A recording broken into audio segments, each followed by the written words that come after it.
Hello, everybody, and welcome to UNM Esports. This is a abridged tournament here. We are going to be watching UNM Esports play Clash. I'm Dieter Elegant Cabbage Hambicki, casting here with my co-caster, Nissa, and I have no one else here on the cast with me, so if I start losing my mind, that's why.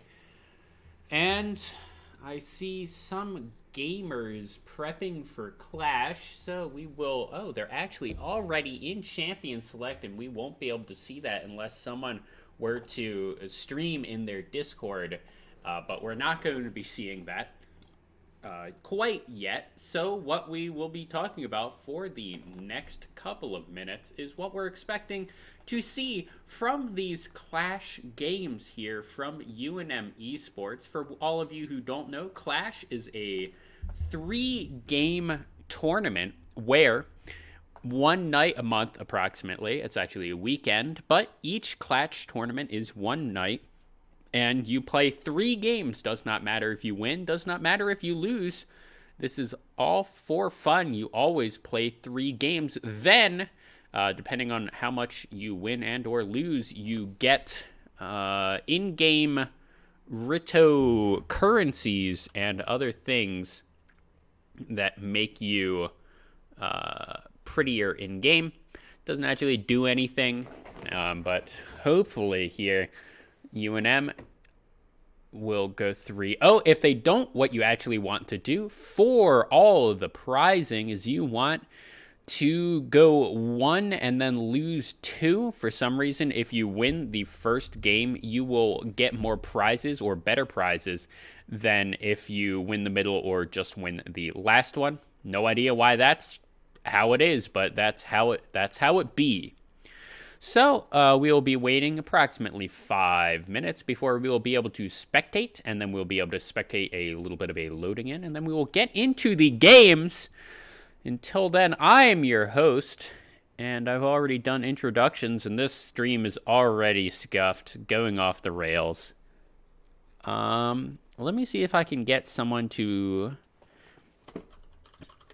Can someone stream Champions Select? And earlier today, we did see this team go down in a very heartfelt series. It was very close. And we are getting into Champions Select here. Actually, someone did stream it for me. Thank you, Dylan. And it's not game 2. This is game 1. We're not against Spartan anymore. This is Clash. So we just need to fix a few things. Pop out. And then need to make this correctly sized. Hold on while we are unscuffing the stream. And good enough here. Okay, so on the blue side, we are seeing UNM Esports here. They banned out Nautilus, Anibia, and Twitch. On the other side, Pantheon, Seraphine, Ramos, and Malzahar are the bans. We are now into the second phase, the last ban here, coming out for team, whatever the name of this team is. I'm not entirely certain, and we will not actually ever find out. There's no way for me to know. Actually, I think there is a way for me to know in loading in, but by then it'll be too late. So I don't know actually what I'm going to do with overlays, but we'll figure it out, gamers. And the last ban here from the other side is Viegar, and I'm expecting, I don't know what I'm expecting here. On the last ban here from UNM Esports, I do like the composition that this other team has put together. Jin, Olaf, Oriana, quite a good team. Just on that Oriana blind pick, if you're going to blind pick a mid laner, I definitely like the Orianna. They're also doing that in response to the Nico being picked up here for Luna Ephemera. That, of course, is actually going to be Luna Ephemera playing that Nico. He is going to play that support. I heard it before game saying that he's going to play Nico's support. So that's probably going to be what we're seeing. She is a strong tomato. So we're going to see a lot of that come out. No pun intended. And now Didicus picking here. I'm expecting it's going to be the top lane. Ooh, top Vayne. That would be spicy, but I don't think that's going to be what happens. I'm guessing a Shen, a Sion, possibly a Poppy. Poppy isn't actually the best right here into the enemy team comp. This actually might be the mid laner here. Syndra coming out as the counter to that Orianna. Lulu, the bottom pick here with Jhin for the opposing side. I actually really like that. Jhin Lulu, I feel like, is a very strong lane. It's a little rough to play against an Udyr jungle with that. Plus, I feel like Nico Draven is just an incredibly strong lane and will be able to win that 2v2 pretty easily. Kale, interesting last pick here into the top lane here for Yellow Cactus. And Rise might be the response for the opposing side. I don't know if I agree and or disagree with the Rise. It'll be fine into Kale, both scale pretty decently, and it'll be really the top lane just kind of doing whatever. Very, very dependent on ganks for both sides, honestly, though. The Rise or the Kale is going to just depend, feast or famine, on those ganks, whether or not the Udyr or the Olaf is going to get up there first. Hopefully for UNM Esports, that bear stance Udyr will come up top, get a good stun, big bear slaps down, and the 2v2 will be able to win. Of course, the Syndra Udyr is also a very strong combination, and that will be matched in power with the Orianna Olaf. So there's pretty much anywhere that, Didicus wants to go here. He will be able to go on the Udry. Even he could go bot lane. Does not matter, as the Nico Draven have more than enough damage and setup to help with any ganks. This is really jungler's choice. The only problem that I am seeing here with this team comp from UNM Esports is that it will be a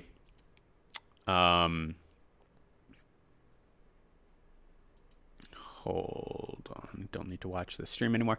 It will be a feast or famine type comp, and if the jungler Didicus is not able to make it just really to any lane that he wants, it will be pretty rough for him, or for the game just in general.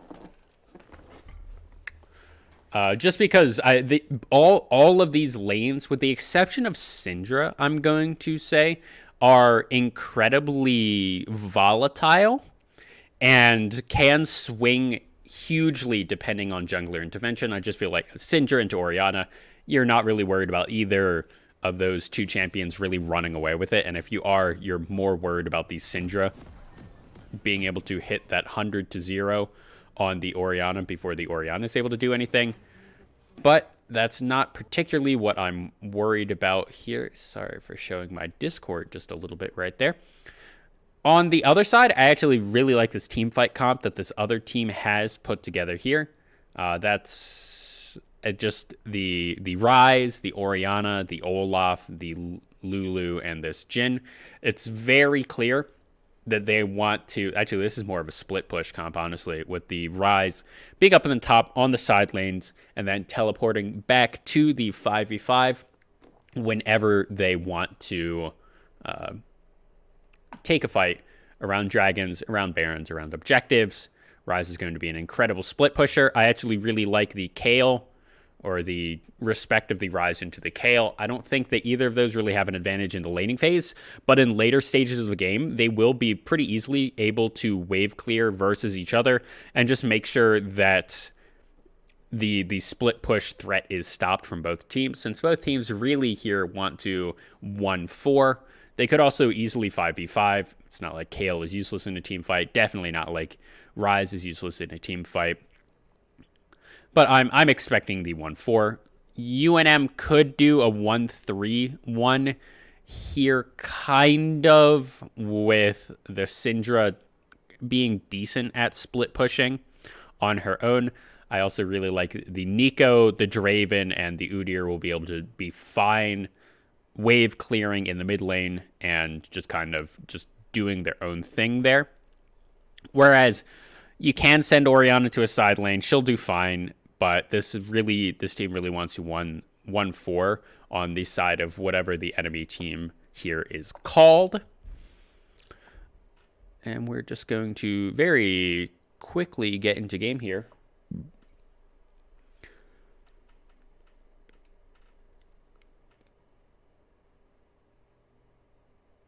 And loading in, we're against Bear down for Bill Nye. Excellent, excellent, excellent. None of these people have particularly huge amounts of mastery points on their champions. Honestly, neither does anyone in UNM Esports. So we will see how that turns out. And as soon as we get into game, we'll be on our way. Interesting thing to note here, Kaj Lawe did take exhaust on the Draven. I do think that is actually standard, and it somewhat makes sense actually in this into this team comp where you're going to the heal isn't going to do anything against the Olaf, so you actually want to have the exhaust, throw the exhaust down onto the Olaf and attempt to outduel him, or have someone out peel you, basically, because you can't successfully peel an Olaf. And we are in game. We're not against SJSU anymore, but what I will do, I think, is I just will get rid of that, and UNM's on the left, and I don't really have an overlay for anyone on the right. Let's see, what do I have? Let's just look through everything that I might have on this computer that would work well.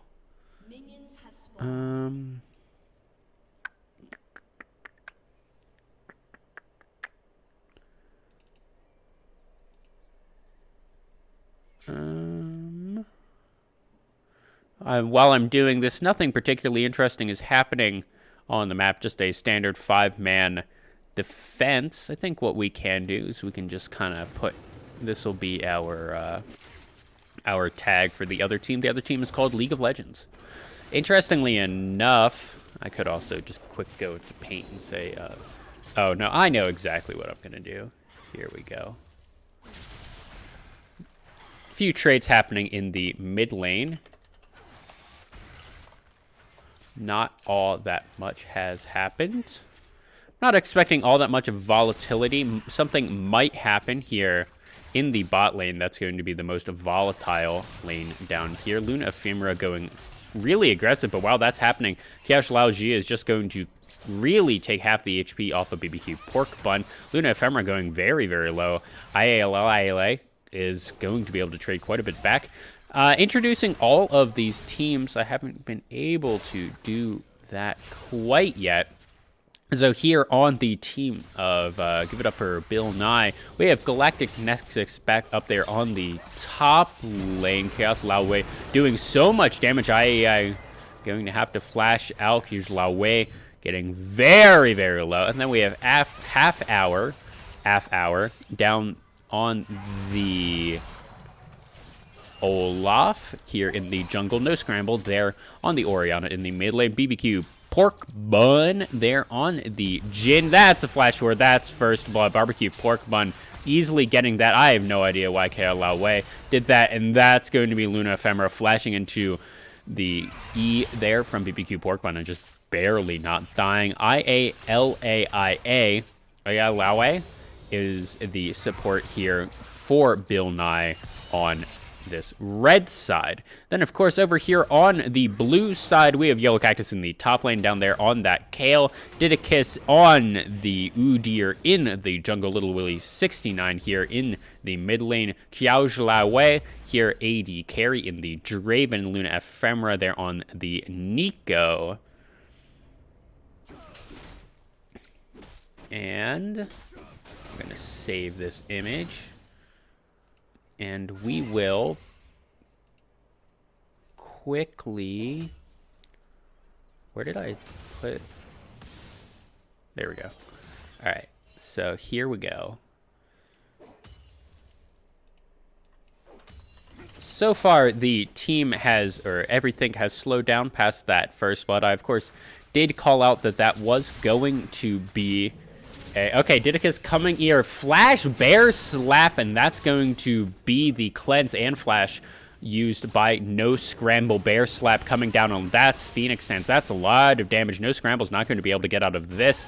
His jungler's down there in the bot lane. Xiaozhilawei going down to half hour, and that's the only reason, really, that the mid laner knew that he was going to die there. That jungler down there in the bot lane, and Didicus knew that he could keep chasing.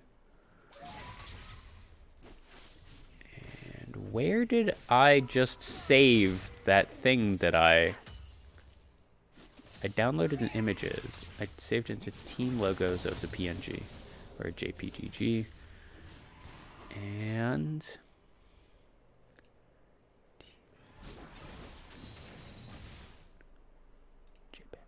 huh. I don't know where I saved that, which is odd. Oh, it's because it's saved as a JFIF. I have no idea what that is. Okay, Lumina Ephemera going down to half HP. IALAIA going aggressive. And now Barbecue Pork Bun 1011 having 10 CS up here onto this Draven. Draven, of course, the 180 carry that you really don't want to fall behind on.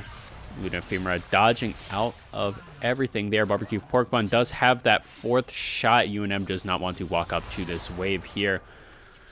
700 gold difference here at about the 6-minute mark. 1 kills 2-2.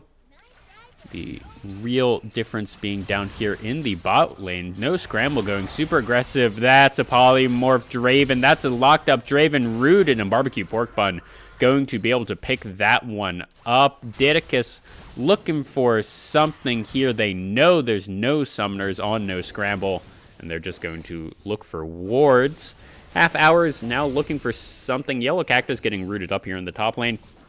I don't think anything much is going to come of that. Top lane, Yellow Cactus actually slightly in the lead here by 3 CS if he's able to pick up all of these CS right here. Little Willie 69 going up against Half Hours. Half Hours will be able to clear out that pink ward, seeing as Didicus is on his Wolves. Little Willie 69 really taking a beating here in this lane so far. He is up in CS by about 4. Decent lane advantage accrued there from him. I have to imagine that most of that is from when they were able to run down No Scramble and get that kill, forcing him back and making him lose about a wave on the turret. Little Willie 69 should be looking to crash this very large wave here down into the mid lane and then in for a back, and that is exactly what he's doing. Didicus, you don't want this. Your mid laner is backing. You have no support. He recognizes that, and he's going to back out immediately. Might clear out this pink ward, and he'll be good to go. IALAA is in this bush and is going to get quite a bit of damage down onto... Oh, no, that's a root. Okay. He is perfectly, well, not perfectly fine. He is half HP. He's being out-leveled by a Lulu. And so far, this Nico support, which I heard Luna Ephemera in chat earlier say is very strong, so far has been whelming, is what I will say. Of course, not always his fault, seeing as his AD carry is 0-3-0, but possibly a better support would have been able to do something. BBQ Bork Bun opening up with that curtain call, looking for something, not quite able to get that kill. And while that goes down, the rest of UNM Esports is looking for this first dragon of the game. 8.5 minutes here into the game. A decently early dragon. Now Little Willie 69 is here. Already used the stun. Will not be able to pick anyone off. Was looking, really wanted to get the kill there onto BBQ Pork Buns. And unfortunately will not be able to pick up his buns hot and toasty.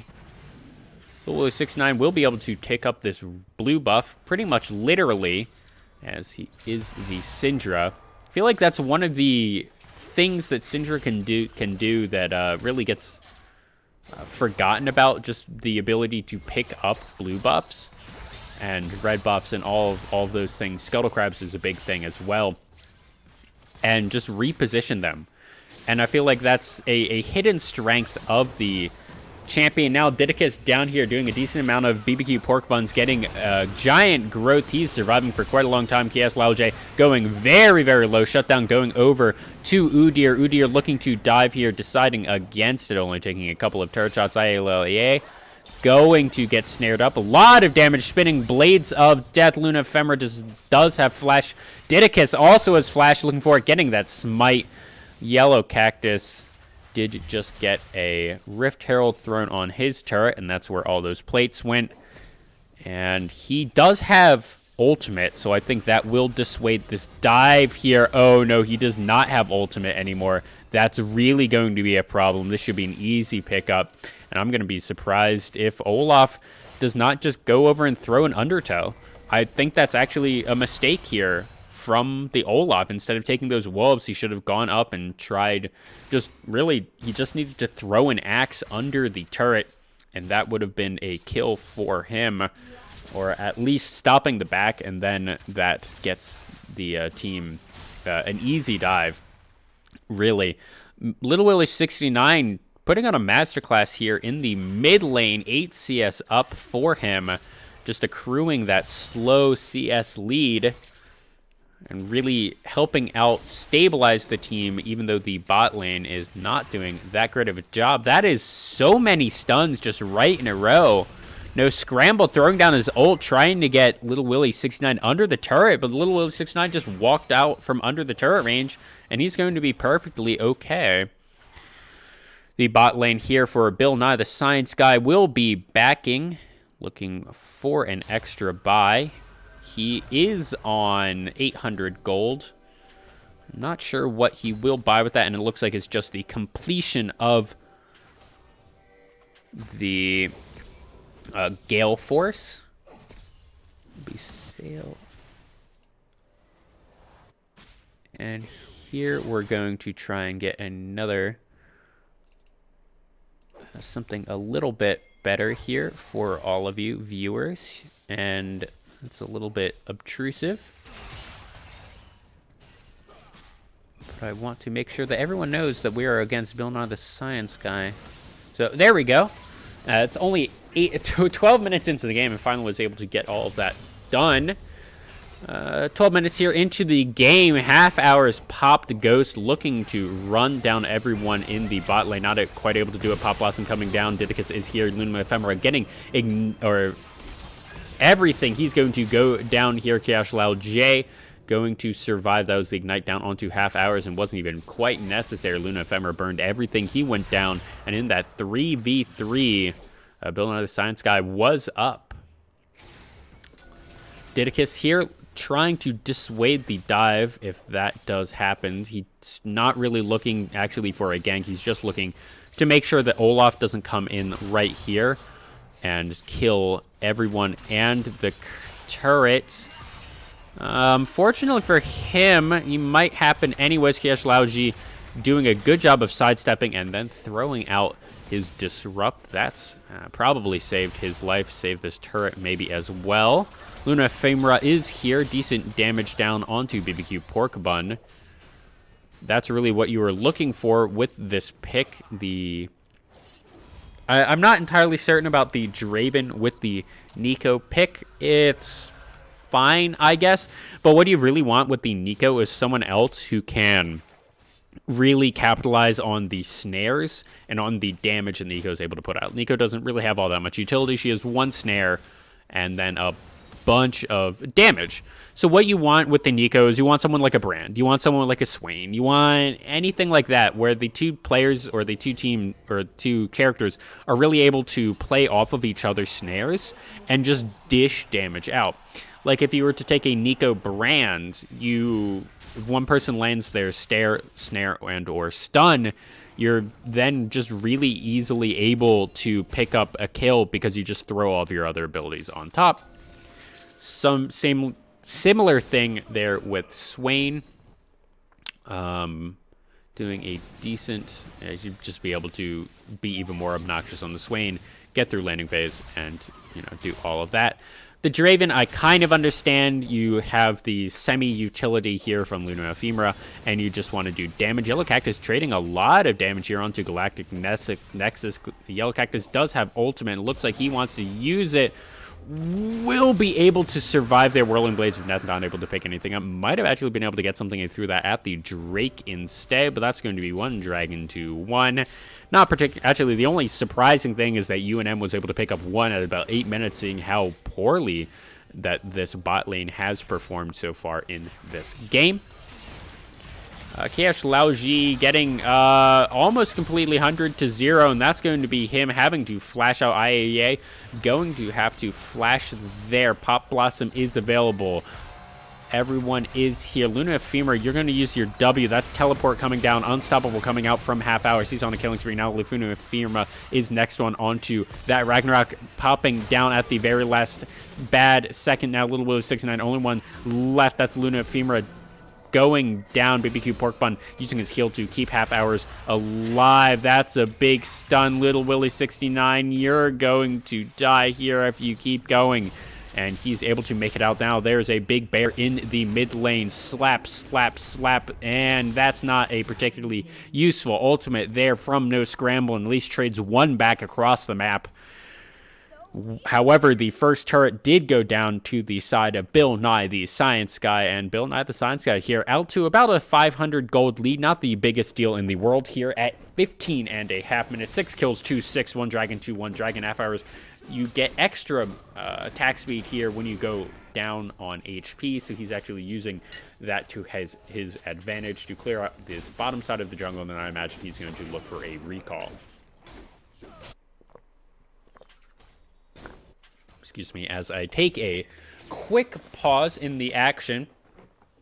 I'm not actually entirely certain what just happened, but something made the gold swing to basically even, and that's just good for UNM Esports. The only thing that's pretty much bad about what's going on in UNM Esports right now is the only person with a significant amount of kills is the Udyr. Speaking of Udyr, here is up here on the top, getting that bear slap, flashing forward. Galactic Nexus going to go down. And that might be this top lane turret falling here for the side of UNM Esports. Is going to be at least a decent amount of damage onto it. Olaf, of course, is on there. This bot lane just looking to back here and not die. BBQ Pork Bun not going to check that. And the bot lane here for UNM Esports is going to just back off. Half hours going up to the top side to try and pick up as much of that CS as he can. Really defend that turret so that Yellow Cactus is not able to do anything. No Scramble, very, very late cleanse, and it's just not enough. The unleashed power there from Little Willie 69 getting that kill. 0-3-0, No Scramble, getting scrambled himself here by the Little Willie, and that's, at this point, there's not much that he can do. Little Willie 69, 20 CS up. Half hour did pop Ghost. There's the Ragnarok. This is going to be Little Willie 69 saying goodbye. I'm not entirely certain if the Ghost and Ragnarok were needed. And speaking of Little Willie 69, he is an entire needlessly large rod ahead of Oriana in gold. Just here, 62,000 to 51,000. Anything else across the board? Interesting. The Olaf has the second most amount of gold, with the Udyr just on his heels. Then it goes Jhin, and then Syndra, and then I think it's Yellow Cactus, Galactic Nexus. And the really important thing, looking at all of these numbers here on everything, is that the Draven has 5,000 gold. He has the same amount of gold as the mid lane here for the side of Bill Nye, the science guy. Really, the good news for UNM Esports is Little Willie 69 popped off so hard in lane to really make up for the fact that one of his other lanes fell behind, let's say. This Draven 50 CS down, not having a good time. Yellow Cactus, level 13, really just online here on this Kale, and has really just been handing it to this Rise. That's so much damage. Yellow Cactus looking for this tower right here. Luna Ephemera getting a decent amount of damage here. Bear Stance is ready here for half hours. Didicus being dissuaded by Ayalawe being there on the Lulu. Here, it looks like everyone is just setting up for the third dragon of the game. Unfortunately, this is a Cloud Dragon here. Didicus, neither of these sides really want to use the Smite, but actually half hours is going to use it. Didicus is also going to use it, but Didicus gets that Smite fight, I believe. Didicus does have his back in about 10 seconds there. Yellow Cactus winning that 1v1 up on the top side. Both top laners do have teleport if they want to get down to this fight. No Scramble does have the Shockwave available if he needs it. Yellow Cactus teleporting down there to that mid tower to make sure that the bot lane here for Bill Nye Dead Science Guy does not take it. Didicus looking for this red buff. Everyone seems to have just kind of gone to other parts of the map instead of fighting over this dragon, including 3 members of UNM Esports. This Herald was put down to make sure to dissuade, or to make sure that one person had to fight it while the rest of UNM Esports went over to the dragon, and then everyone just kind of went over to the Herald, and then the dragon was given up here by Bill Nye the Science Guy. Interesting move here by William, if I can call him that. William, not actually doing all that great here in this game. Not particularly surprising when you have to play all 5 champions and you are only one guy. Even if you are a science guy, it's going to be completely difficult. Joey Lamimo, fun fact, we are on a 2-minute delay, so that is why I'm just getting to the chat right now. Joey Lamimo, actually, there is a Lucid Rex in this game. He is now named Kiaj Laowe. Laowe means something similar to foreigner in Chinese slang, is what I've been told. Listen, if I had to make names for everyone that I had to cast, it would be much closer to BBQ Pork Bun than Luna Ephemera or Xiao Zhilaowei. It might be Little Willie 69. That's unknown if I would name someone that. Oh, no, this Draven having to flash. That's him almost being killed there.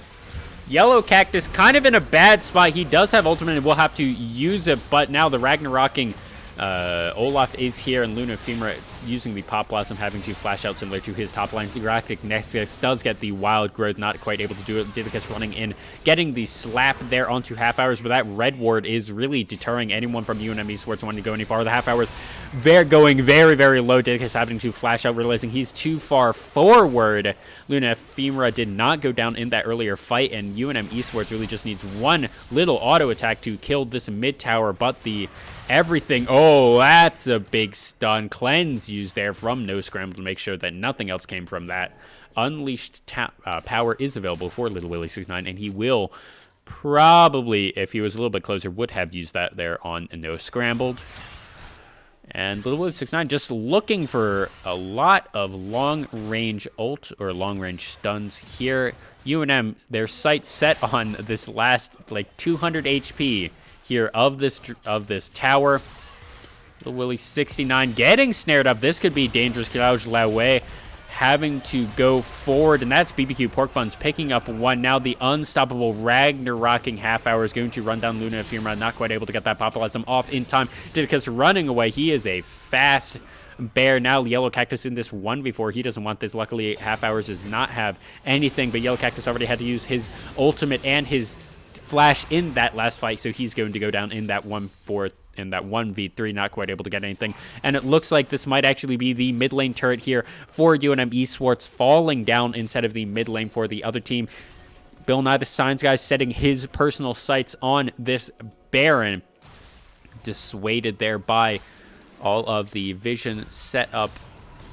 Oh, and Kiao just barely able to get that Whirling Blades of Death. 1 kill onto the Lulu, and finally 23.5 minutes into this game, Draven has a kill. He will be able to knock down this turret, and he's going to try and 1v1 Galactic Nexus. He gets snared up, and unfortunate for him, not quite able to do it.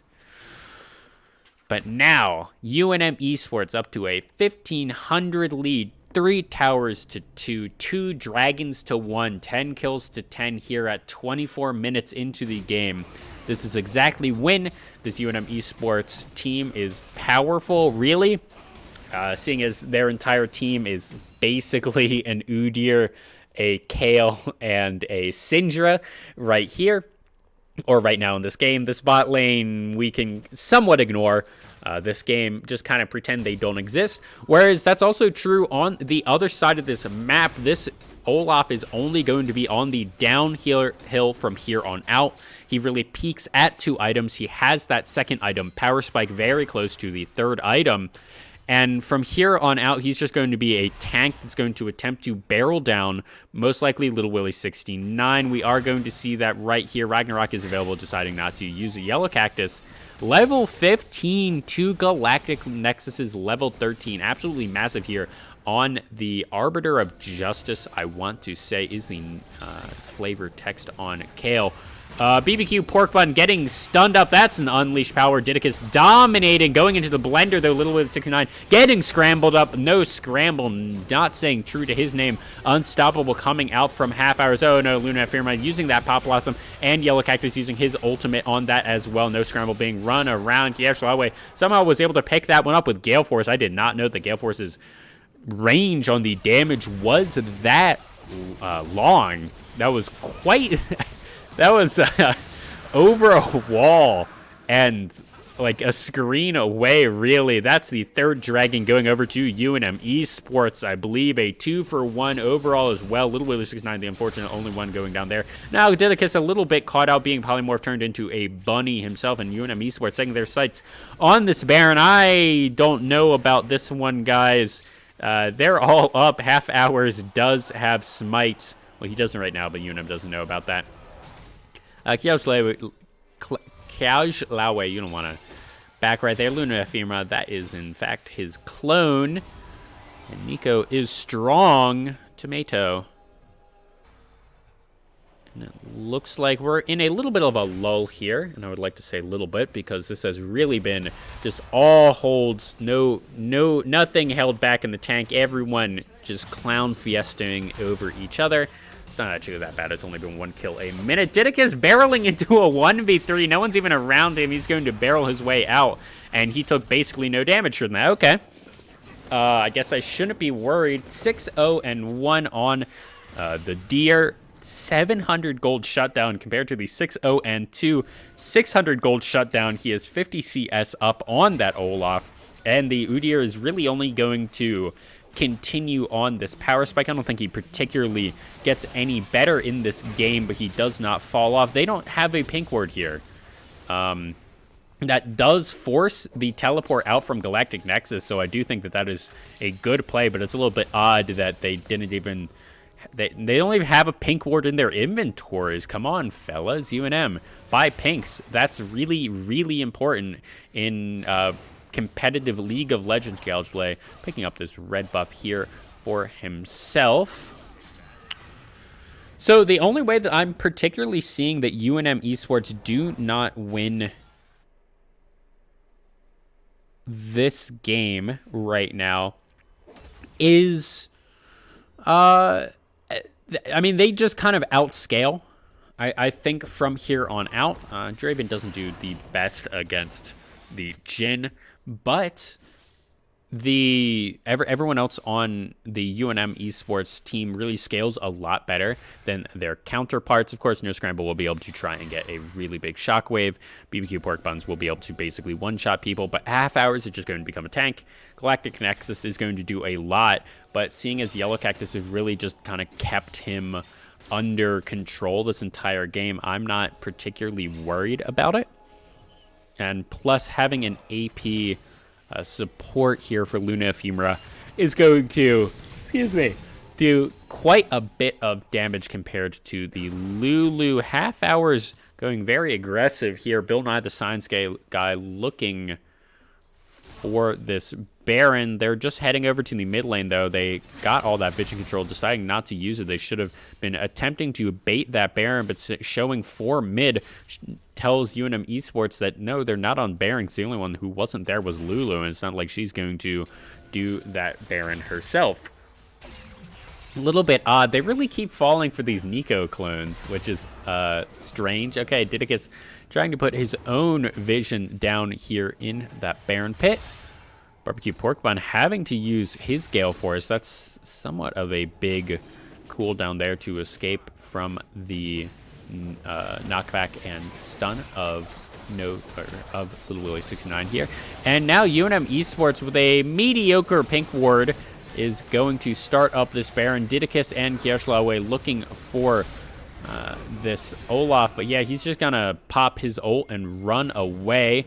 They might be looking for a re-engage here. Little Willie 69 is flashing out of that shockwave. Huge 2-man stun, but no one else is here. Luna Ephemera getting that pop blossom, knocking up 2, getting in and immediately going down. BBQ Pork Buns trying to kite out Didicus, doing a fairly good job. Now Yellow Cactus in, getting sped up and trying immediately to run away. BBQ Pork Buns running in. And it looks like Luna Ephemera is the only one that's going to go down in this fight right now. 30 seconds until the Cloud Soul spawns here for UNM Esports. And I have to imagine the Bill Nye the Science guy will be trying to contest that. Although it is only Cloud Dragon, it is a fairly big deal. Didicus now just kind of running into 4. He's going to go down here. Shutdown going over to Lulu. Yellow Cactus picking up 1. Both junglers down on both sides. Galactic Nexus is so low. He's going to go down here. Double kill going over to Yellow Cactus, doing so much damage. No Scramble, trying to get the 1v1 versus Yellow Cactus. Yellow Cactus just barely able to pick that one up. Triple kills Chaos Lauge trying to get something onto IAEA, and she and BBQ Pork Bun are going to try and just run away right here. Yellow Cactus completely taking over this game so far. Triple kill right there in that fight, and is going to secure UNM Esports this Cloud Soul. Hopefully this will not be similar to the game earlier against Spartan Esports, where they had the soul, they were winning, and then they threw at Elder Dragon. I believe that is going to weigh heavily on their minds in these next coming minutes. Big shutdowns coming down onto both Udyr and Olaf in that fight. I believe both had 700 gold shutdowns. I know at least Udyr did. I have to assume that Olaf managed to get the 700 or the extra 100 gold shutdown recently. Before that, could probably look. And yeah, they both got shutdowns. Kale getting that and getting a triple kill, whereas the Lulu got the 700 gold shutdown onto Udyr. One of these is significantly better than the other. Kale, most gold in the game. That's not that much damage going down onto Yellow Cactus. Whirling Blades of Death. Kiaush Lauji wanting to go into this 1v1 versus Galactic Nexus, but bro, there's 5 people there. You should have known that. That was a Draven move if I've ever seen one. Half hours now, feeling pretty confident at running up into this 4v5. UNM Esports does have Ocean or Cloud Soul. Wish it was Ocean Soul. Now Unstoppable coming in. Yellow Cactus in the middle of everything, having to use his ult. Now he is a bunny, trying to dish as much damage down onto everyone as he can, but he is going very low. Didicus now in the middle of 4. He's going to want to run out as soon as he can. Rooted up. He's going to be slowed, having to flash out. Barbecue Pork Buns running away. And that's the bot lane here for UNM Esports. Going to go down. Kale looking for something. No scramble, going very, very low. Having to use his cleanse just for the slow reduction there. Didicus again running in, and he's just going to run out, I think. Man, he moves quick. And Galactic Nexus is going to be able to sidestep everything. Galactic Nexus now on the 2-item. Power Spike does have the completed Archangel Staff, and he's going to be a massive carry threat for the rest of this game, really only getting stronger. I'm going to say he's really the only way that this team wins anything. Little Willie69, you're going to die. Trading one back, though. Actually, Unleash Power just barely being able to get off there. Luna Femra going to go down to Barbecue Pork Buns. And that's a 2 for 1. However, oh, that is a quick Olaf, and he is unstoppable. Rooted now going to go down. 3 members of UNM Esports going down in that fight. They do have Baron, but only on 2. And I'd say I'd take that if I was Bill Nye, the science guy. It is not a perfect experiment, but it'll do. 2 members only, or only 2 members having the Baron anymore, and those being Udyr and Draven, means that they being UNM Esports can really only chase down or push down one lane anymore. Another thing that I would like to point out is this immaculate wording here by the side of Bill Nye, the science guy, where really there aren't any words, I don't think, on the map. Maybe that one and this blue word that's going to get cleared out in a second for UNM Esports. 2 minutes until Elder Dragon spawns, and this is a little bit better of a situation than we saw earlier today versus Spartan Esports, just because UNM Esports does in fact have that Baron. They do not have any exposed inhib turrets. No, actually they do in the mid lane, but there is not a super hard split pusher on the enemy team like a Camille with Baron. So I'm not as worried about this game as I was then. Didicus moves very quick. Half hours getting stunned up, but basically no damage coming from him. He does have Ragnarok just in case he needs it. Yellow Cactus going back to split pushing duty. And it looks like Galactic Nexus is going to be recalled to stop him. Yellow Cactus might be able to get this turret before anything happens, though. Yeah, and he will be able to. 3.5 item Yellow Cactus, almost even in CS, is the Galactic Nexus. But Yellow Cactus has just been having one hell of a game, really winning these team fights, becoming the AD carry that this team needs, seeing as how far Draven got behind here in the early stages of the game. Elder Dragon spawning in about a minute. That's going to be what everyone has on their mind. UNM, I don't think they actually got anything from that Baron power play. Unfortunate for them. UNM Esports now just wanting to kind of slow down this game, put a lot of vision control down here in the next 30 seconds. Didicus going into the 1v4. Didicus now going very, very low. He is melting. That's Luna Femra basically getting just one shot. Half hours going very low. Little Willie69 not able to dodge out much of any of this. He's down to 1/3 HP. This is a 4v5 with low health bars across the map. Oh no, Kiashlauji is going to have to use his flash here. Half hours going super speedy. Galactic Nexus going down. Shutdown going over to Yellow Cactus. Yellow Cactus being able to pick up IEOs. Well, half hours.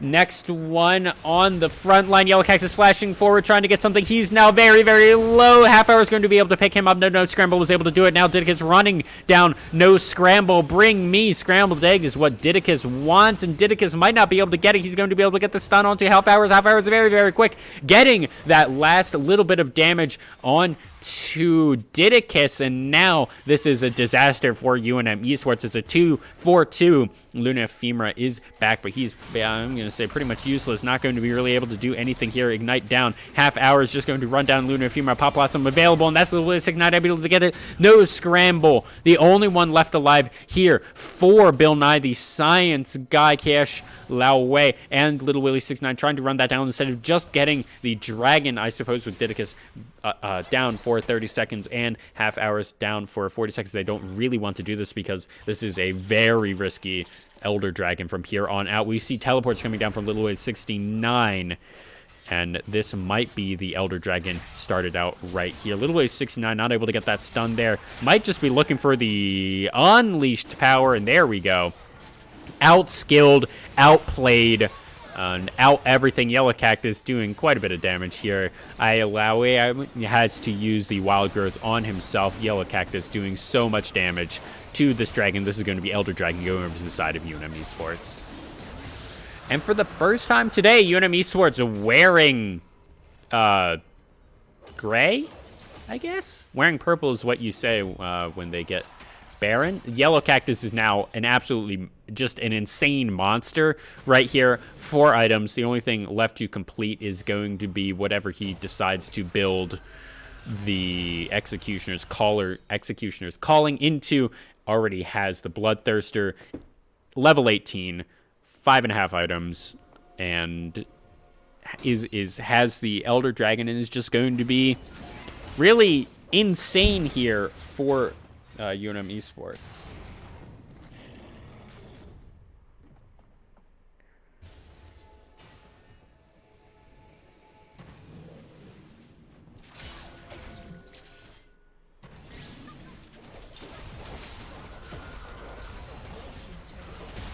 And here, UNM Esports just knocking down outer tier 2s. You never really want to fight tier 2s, so giving those up here for Bill Nye, the science guy, not that big of a deal. Plus, with more and more people on UNM Esports cresting over that 6-item mark, gold means even less and less here in this 40-minute game. 5,000 gold lead here for UNM Esports, but with only a few people really being able to finish items here, gold isn't going to mean all that much more if UNM wants to continue playing this game for the next, I'm going to say 10 minutes. Luna Ephemera, the next person, or the person who is last in line to get that 6-item. Lulu already on 6 items. Galactic Nexus looking for something in, and he's going to get in. He's going to die, and that's going to be UNM Esports having both massive buffs in this game. And there is literally no reason that they shouldn't just be able to basically int into Bill Nye the Science Guy and just win this game. Didicus on his way. Luna Ephemera and the rest of the team realizing that there is a minion wave here in the top side. Elder Dragon is almost gone. I have no idea how much time is left on it. And here, the first inhib going down on the side of UNM Esports. And they're looking for the Nexus. One Nexus turret going down. Blender coming out then. There's Unstoppable. Absolutely massive here. Yellow Cactus actually very, very low. He's going to try and get everything. KS Logi may be able to pick up half hours. Galactic Nexus just getting up right now. The call should be just damn DPS. That Nexus KS Logi going down. Yellow Cactus able to get that last little bit of damage there onto the Nexus, and GG UNM Esports going up 1-0 in Clash so far. That was quite a long game, so I have to imagine that we will be into scouting for Clash soon. And yes, they are already scouting for Clash. They were most likely the last game to go. So we will see what happens with that. Let's go live. Hold on. Pop out. There it is. And there we go. Nothing particularly interesting is going on here.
And we are back into game number 2 here for this Clash weekend. And I'll just need to try and scale this down a little bit better. Oh, no.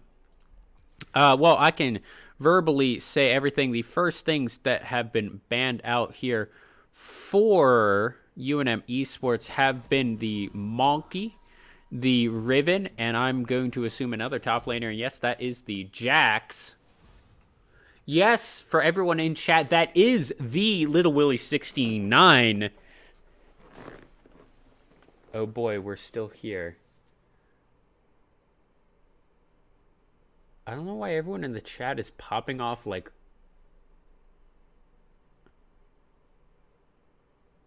I don't know why everyone's popping off in the chat 2 minutes ago. But whatever. Okay, back to Champion Select. There's the Ramos, the Pantheon, and the Udyr.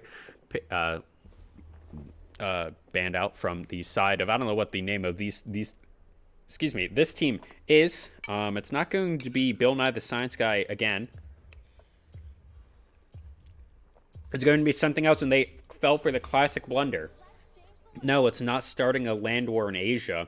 It's very similar. It's never trust a Sicilian, especially when your life is on the line. And by that, I mean they didn't ban Samira. So there's Kaisa being picked up for the other team. Decent first pick. I do like that.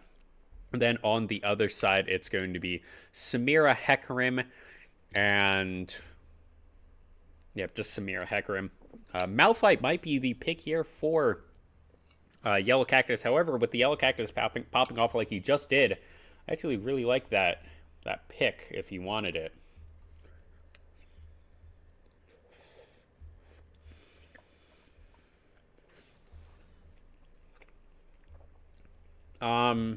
Blitzcrank here. I actually really like that. If this Samira was bot lane, but it's not. This is a mid lane Samira. So that Blitzcrank is meh. Now the Zed, I like the Zed because that is into the... Sorry, not Samira, the Seraphine. I'm also trying to eat soup right now. Sorry, everyone.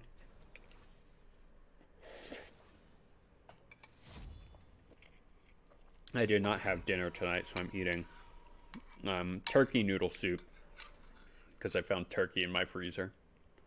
Malphite picked up here for the top lane. I mean, I guess that makes sense to pick your top lane here quickly if they're just going to ban out 5 top laners here on the side of UNM Esports. No, I think they're going to ban out junglers here. It looks like... Okay, Sejuani. More junglers. Okay. And Draven banned out. Based on last game, I'm not entirely certain if we need the Draven ban. That's a little toxic. Sorry. Here's a pro tip.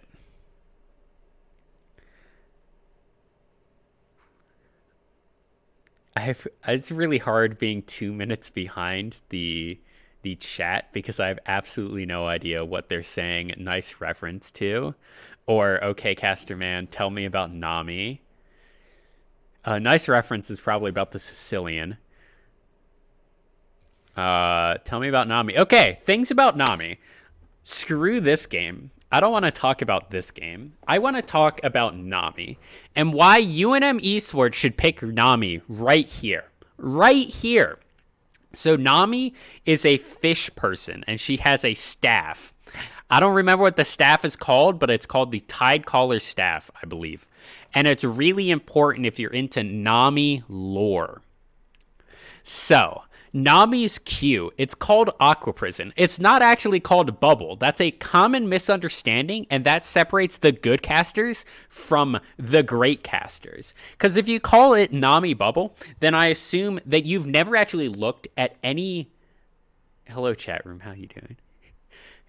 I assume that you've never actually looked at anything that you, like... You've never looked at any never bothered to learn ability names because it's called Aqua Prison.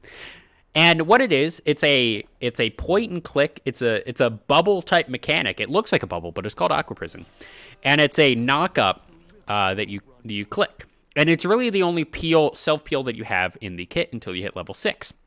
Now her W is called Ebb and Flow. And what it is it can bounce up to 3 times, and it will bounce if you hit W and hover over an enemy with it. It will do damage to the enemy, and then it can bounce back to an ally within a certain amount of distance, and it can heal that ally, and then it can bounce to another enemy. Or if you use it on an ally, it can bounce from an ally, do extra healing to an enemy, doing damage, and then back to an ally to heal. And it's a very good early trading thing, and why Nami has so much early game power, because you can heal and also deal damage on one ability, which is insane. Then her E is called Tide Caller's Blessing. And what it is the person you put it on has 3 auto attacks within a certain amount of time, and it does extra damage and slows. And it's a really good ability. And hold on, I need to restart the client. And then Nami Ultimate is called Tidal Wave. Some people think it's called Tsunami, but they'd be wrong. And it's just everyone in all your allies gets sped up, and there's a short knock up, and the good Namis are able to use the Tidal Wave into Aqua Prison and get extra damage. Come on, League of Legends, start up. I don't actually remember what Nami's what her passive is. I mean, we can look it up right here. You need to go to collection, and you go to Nami, and you look at my 760,000 mastery points, and then you go to abilities, and her passive is called Surging Tides. Oh yeah, and that's where you get extra movement speed.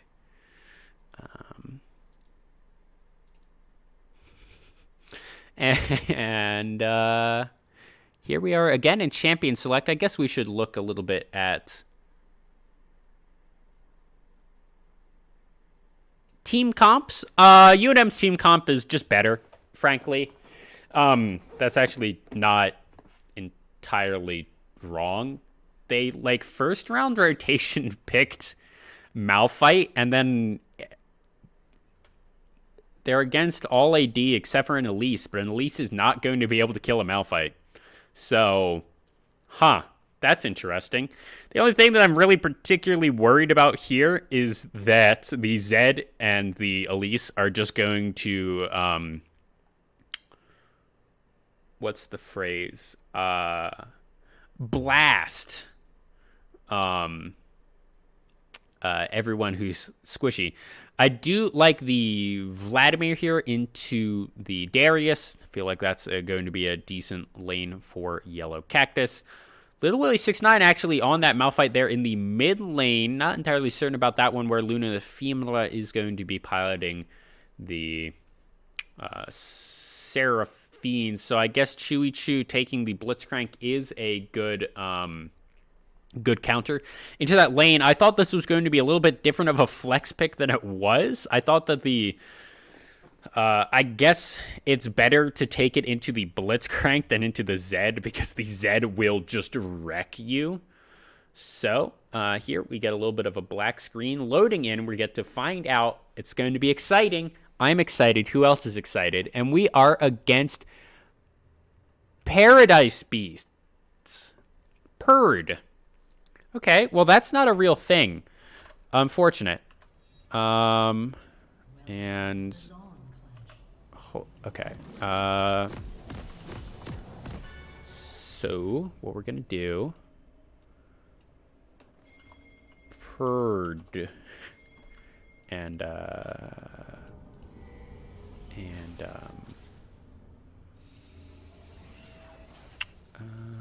we're going to text. This should be a little bit bigger.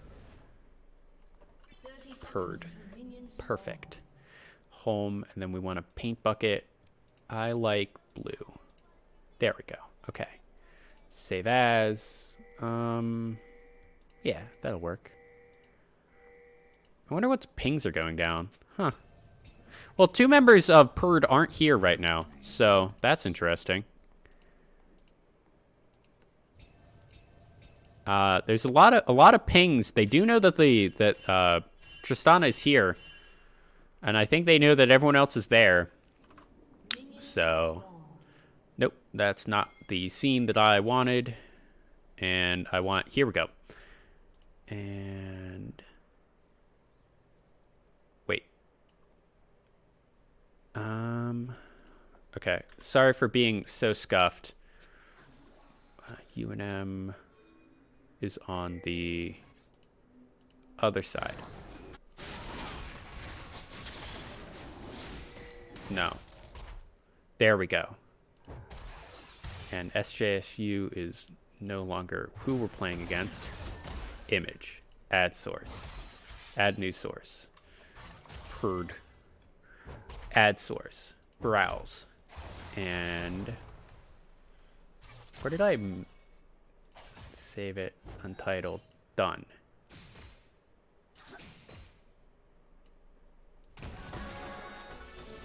Perfect. There we go. Okay. So here we are into game 2 of this Clash tournament. UNM, or Little 69 here, I actually really do like that Malphite into the Zed adaptation. Everything else about it is a little bit weird, but I feel like this is a good matchup for the Malphite, just because that Zed is going to have a hard time in later stages of the game doing really anything. But anyways, here we are into game numero 2. Just need to fix up everything. And here on Team PRD, we have Where's My Weapon here on the top lane in playing Darius. Ilauch in the Elise jungle. MX Mechanics V2 playing Zed. Orange Jilu on there. The Swedish player, you can tell because of those O's. Orange Jilu, I think is how you would pronounce it if you were in Sweden. Playing Kaisa down there in that bot lane, and then Chewy here on that Blitzcrank. Then, of course, we have Yellow Cactus up there in that top lane for UNM Esports, piloting the Vladimir. Didicus playing that Horsey in the jungle. Little Willie 69 playing the Rock in the mid lane, and Kiash Laowei playing Tristana here in that bot lane, and Luna Ephemera is his support. The things that I'm looking for here in the early game for UNM Esports is basically just to not die to any stray hooks, to any Zed roams, or to any Elise ganks. If this team is able to make it to 15-20 minutes while being reasonably even in gold, they can be down probably up to, I'm going to say, 2,000-3,000. This is just going to be an easy sweep from then for UNM Esports. The Zed, if he doesn't get ahead, is going to be dead. Elise becomes just a stun bot. If Darius doesn't get ahead, he's pretty useless. I mean, there is always the blitz hook, but I mean, this is really an early game. Throw everything at the wall and see if it sticks comp here from Purd. Little Willie 69 taking a decent amount of damage there from MX Mechanics X. I do like how he went back a little bit early, got that cloth armor. Yellow Cactus taking a little bit of damage here from Where's My Weapon up in the top lane. The bot lane, I'm going to assume, is going to be super uneventful. Didicus looking for something here. Chewy does have access to the rocket grab, but will not be able to do anything with that. Little Willie 69 is getting quite bullied here in this lane. That's going to be not super surprising. Yellow Cactus actually doing a decent job in this lane as well. He keeps getting pulled in, but it really doesn't matter. Kiaole looks like he just got hit by the Rocket Cloud Lunar Ephemera. Trying to do something. That's the Ignite down onto Kiash Laowei. The Power Fist going down. Kiash Laowei just barely able to survive there. And the Prey Seeker tanked up by Luna Ephemera. good support looking to die there for his AD carry. Always what you want to see in a good support player. Chewy Chew now with everyone quite low. No sums except for the Ignite there. On to Luna Ephemera. Just no sums in general. Good news for UNM Esports is they were able to blow everything trying to get that chase down, and they weren't even able to die, or they didn't die to the chase down. Xiao Lao Wei a little bit down in CS. Didicus looking for something here onto Zed, but Zed is of course very difficult to gank just in general because of his shadows. Didicus here a little bit up. Oh, that's a power fist. That's a knock up, and that's going to be first blood going over to Chewy Chew here on that Blitzcrank. Not super surprising. Orange Julie trying to get at the kill there, not quite able to do it. And they just wanted to get that kill before Xiao Lao Wei was able to use his rocket jump out. So here we are about 6.5 minutes into the game with that first blood gold going over. We see Purd up to a 800 gold lead here at 6 minutes. Not the biggest deal in the world. 1 or 2 kills will even that up. But what I am slightly more worried about is these ever-increasing CS rifts here across the board. Top lane is going to be more or less fine, but this is already 10 here in the mid lane. This is 11 here in the bot lane, and it's just going to get worse from here. The other thing I'd like to point out is Luna Ephemera has 11 CS, and he is running the blue trinket here. Xiao Lao Wei is going to get knocked up and knocked out of his everything, and they're not going to dive there because Luna Ephemera shows up at the right moment. Now with Elise here, this might be a dive coming through. Chewy Chew looking for something, getting that pink ward down, tells UNM Esports that there's probably going to be someone around. That was nearly a disaster there for UNM Esports. Another hook, and they would be down another kill. Little Willie 69 getting shadowed onto and actually doing a decent job trading back. Ilauk, I think is how you pronounce that. Rocket grab, getting Luna Ephemera. That's a lot of damage onto him, but one turret shot is going to equalize quite a bit of damage. Orange taking a decent amount of damage there with the bomb, and Chewy Chew putting his speed boost down. And now Little Willie 69 actually doing a decent job here at not taking too much damage here from X Mechanics V2. He's going to try and dash out. Then there's the ult down, and that's just going to be the kill. X Mechanics V2 going to go down using both of his summoners, forcing the flash out of Little Willie 69, but that's not going to be that big of a deal, seeing as he has an extra flash on his ultimate. While that's happening, first dragon of the game going over slightly late to this Elise here, evening up the gold really across the map was that kill, and everyone's doing a little bit better CSing Xiao Lao Wei, barely able to sidestep that one. He's still going to get knocked up. Now the Prey Seeker, or not Prey Seeker, the Killer Instinct going to be used, and Orange being able to get on the board there. Now Didicus looking for something. He's going to be knocked up. Chewy Chew very low. Now fleeing is going to go down. Didicus able to kill that Swede down there in the bot lane. A second kill going over to that horsey, and I don't know what that horse has against tubers and potato like starches, but that Swede really had it coming. To be fair, you have to have a very high IQ to understand the Clash's strategy is extremely subtle, and without a solid grasp of theoretical physics, most of the play will go over a typical viewer's head. There also the support's nihilistic outlook, which is densely rowan into his characterization. His personal philosophy draws heavily from the Nardonaya Voya literature, for instance. The fans understand this stuff. They have intellect. Huh. Here, Xiao Lao Wei just barely able to sidestep that rocket grab, and that was a flash used on that Blitzcrank. Again, the AD carry here in the bot lane not having a good game for himself. 20 CS down. The CSD in mid lane has more or less equalized. 5 CS isn't that big of a deal.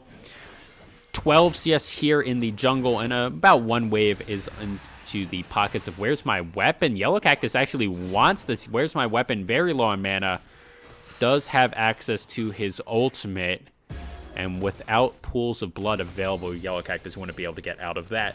Something that I would like to point out is both top laners are running Ghost. I did not notice that before. Orange Gilu taking quite a bit of damage there. Didicus looking for a 1v1 really onto Where's My Weapon. Yellow Cactus getting a decent amount of damage, and Didicus will be able to pick that one up, becoming a helicopter there in that last second.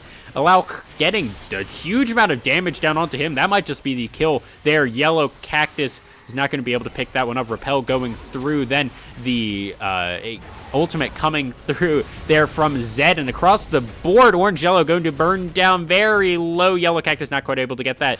Chewy Chew does not have mana left for the rocket grab, so Luna Ephemera is going to be very safe going forward with that. Prey Seeker goes wide, and it does not look like the Elise went down there. 0-0-0 on the Elise compared to the 5-0-0 on this horse. That is not what you want to see if you are a supporter. They are just being absolutely decimated here by the UNM Esports. Although, to be fair, decimate actually comes from the Latin word deci, meaning 10. So decimate is actually when you only kill off 1/10 of the opposing side there. Allow finally on the board, able to pick one up, and it looks like Didicus is just going to decide to walk away from this.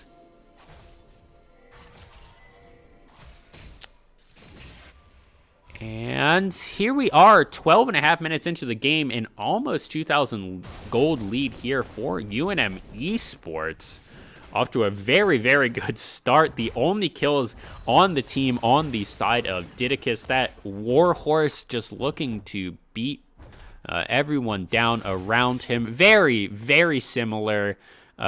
He's looking to do something very, very similar to BoJack Horseman, where he just kind of runs people down and just sucks the life out of them. Orange Gilu going to go down here too. Didicus in that 1v1. There's really nothing that he could do. No sums. Where's My Weapon? More airborne than not there, and that is a good roam by Little Willie 69, getting on the board himself. And that horse is dominating. Yellow Cactus 0-0-3, just kind of minding his own business.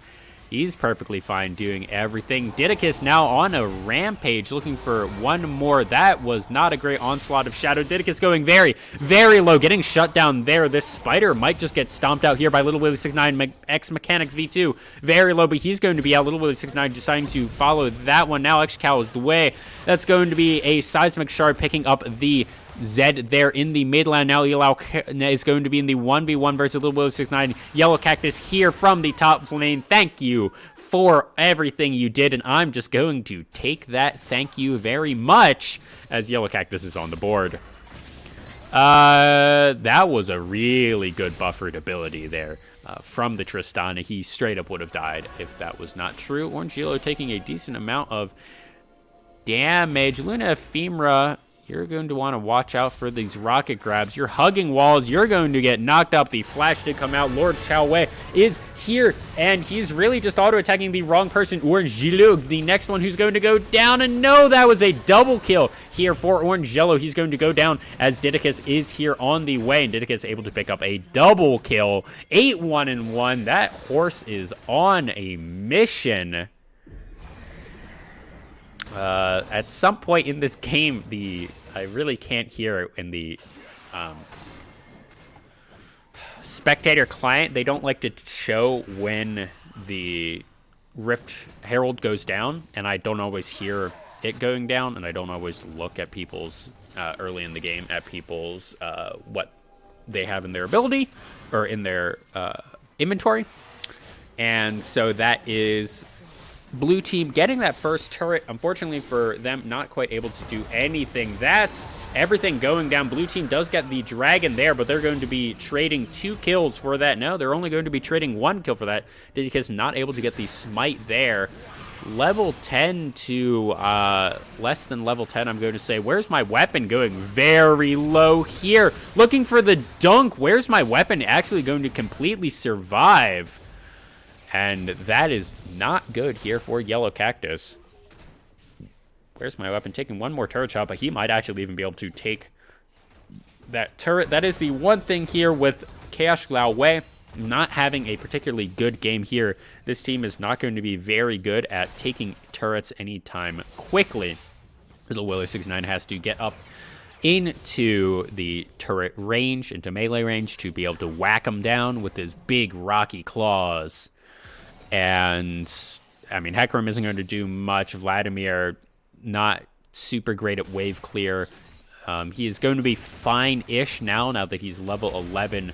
But before that, he's not going to be great. Now, Chewy Chew, looking for something. Let's see what your dancing shoes are. And no, actually, he's gotten very, very good at buffering the rocket jump there. Orange Gilu taking a decent amount of damage. And now Little Willie 69 down here. He does not quite have his ultimate. Now he does. Didicus looking for something. Trailing. And everyone's just going to back off. Still at this about 2,000, little under 2,000 gold lead here for UNM Esports. Didicus finding Mechanics, X-Mechanics V2 in the jungle. Horsey go fast, haha. And he's going to be able to get that 1v1 onto X-Mechanics. Oh, no, he is not. Yellow Cactus just barely not able to get that. Now, Little Willie 69 under the turret. And he might just go down here. Orange Gilo not quite able to get anything. And that's a dunk. Take the Dunktown Express, and you can just dunk from there. Says, where's my weapon? A Yellow Cactus trying to survive that 1v2, not quite able to do it. Zed, unfortunately, for the side of UNM Esports, did not go down right there in that fight. Now UNM Esports looking for this tier 2 in the bot side, 3 members strong. But the response for Purd is, of course, also 3 members. The horse is around, but I think each side just wants to back off. UNM Esports actually down an additional turret. As I said, they're not particularly good at getting these turrets this game. I do think part of that is that they are very focused on kills. Right now, Didicus really just running around the map like a ghost horse and getting kills, not really focusing on objectives afterwards. As you can see, they did not get the Rift Herald. They did not get either of the first 2 dragons, and they are down in turrets. Not that big of a deal as long as the trend reverses itself.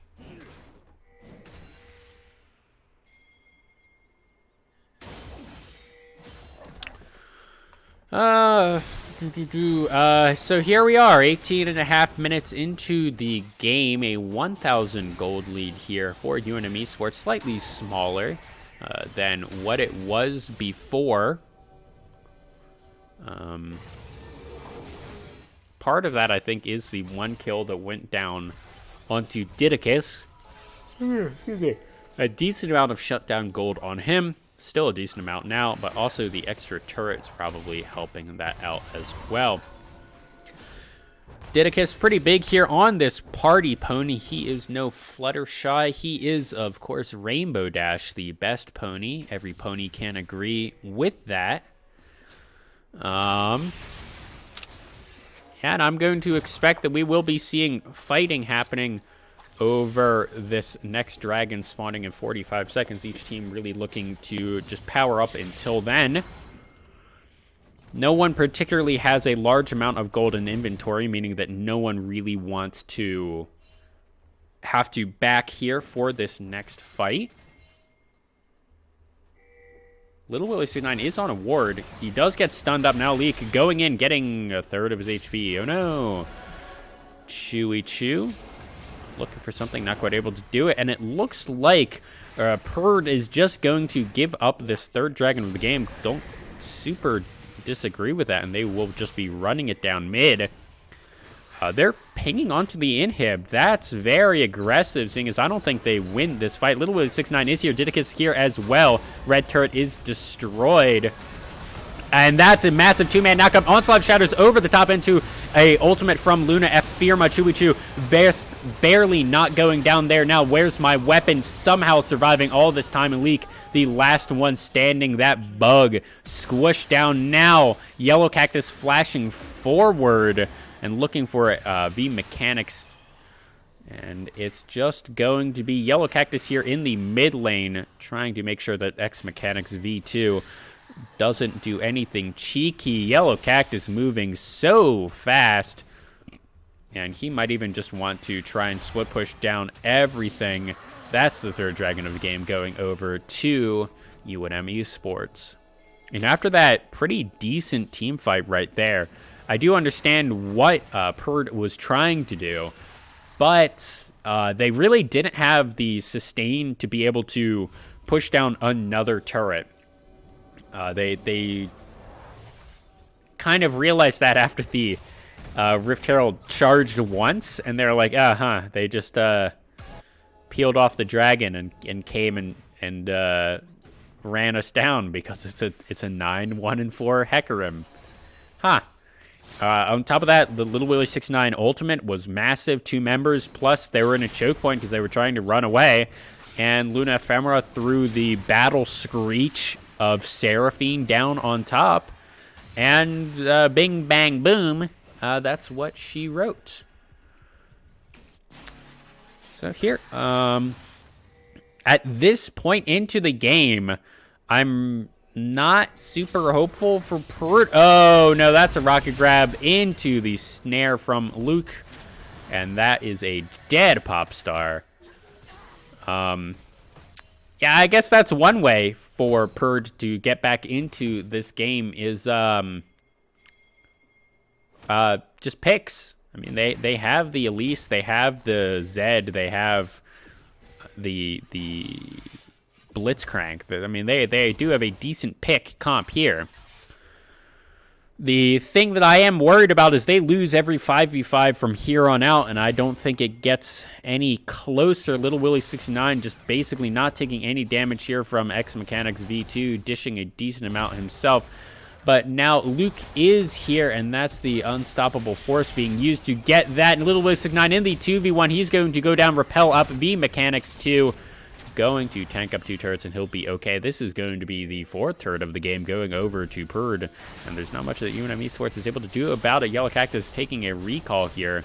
3 members strong in the mid lane here for UNM Esports. 3 members for Purd.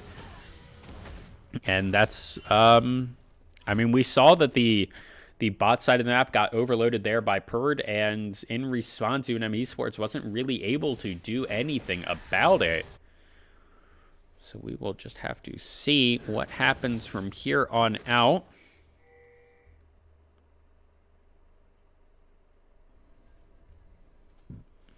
Excuse me. The one thing that I am slightly more worried about is the Where's My Weapon? Darius is getting off to a slight CS lead, about 10 CS. That isn't that big of a deal. But the more important thing is the CS lead here in the mid lane.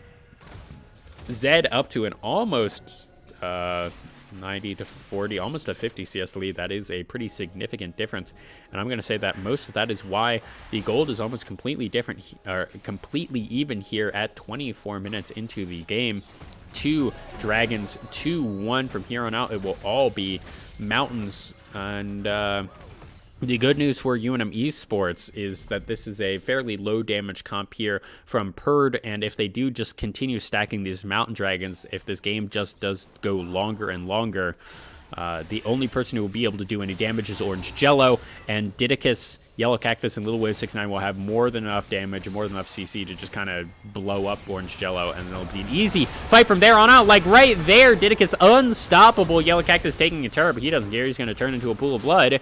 And that's the only threat, really, on the team for Little Willy 69. And it looks like the UNM team is just going to go over and bait out this Baron. There isn't anything that Purd is going to be able to do to stop them from taking it if they really wanted it. Didicus looking onto X Mechanics V2.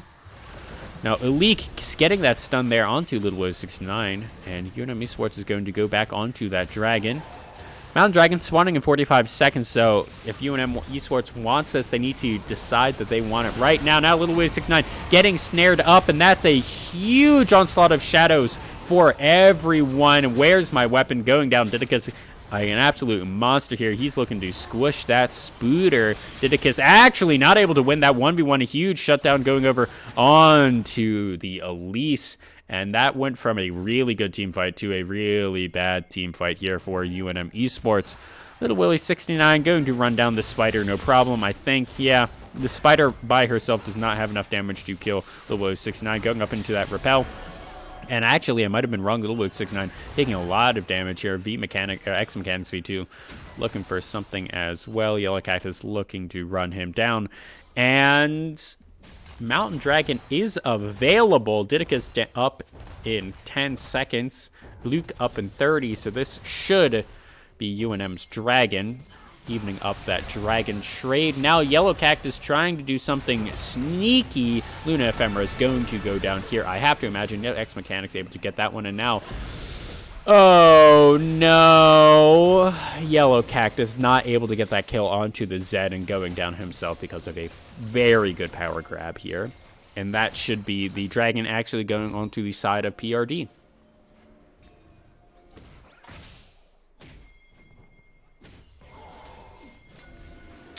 And, excuse me as I try and eat more soup.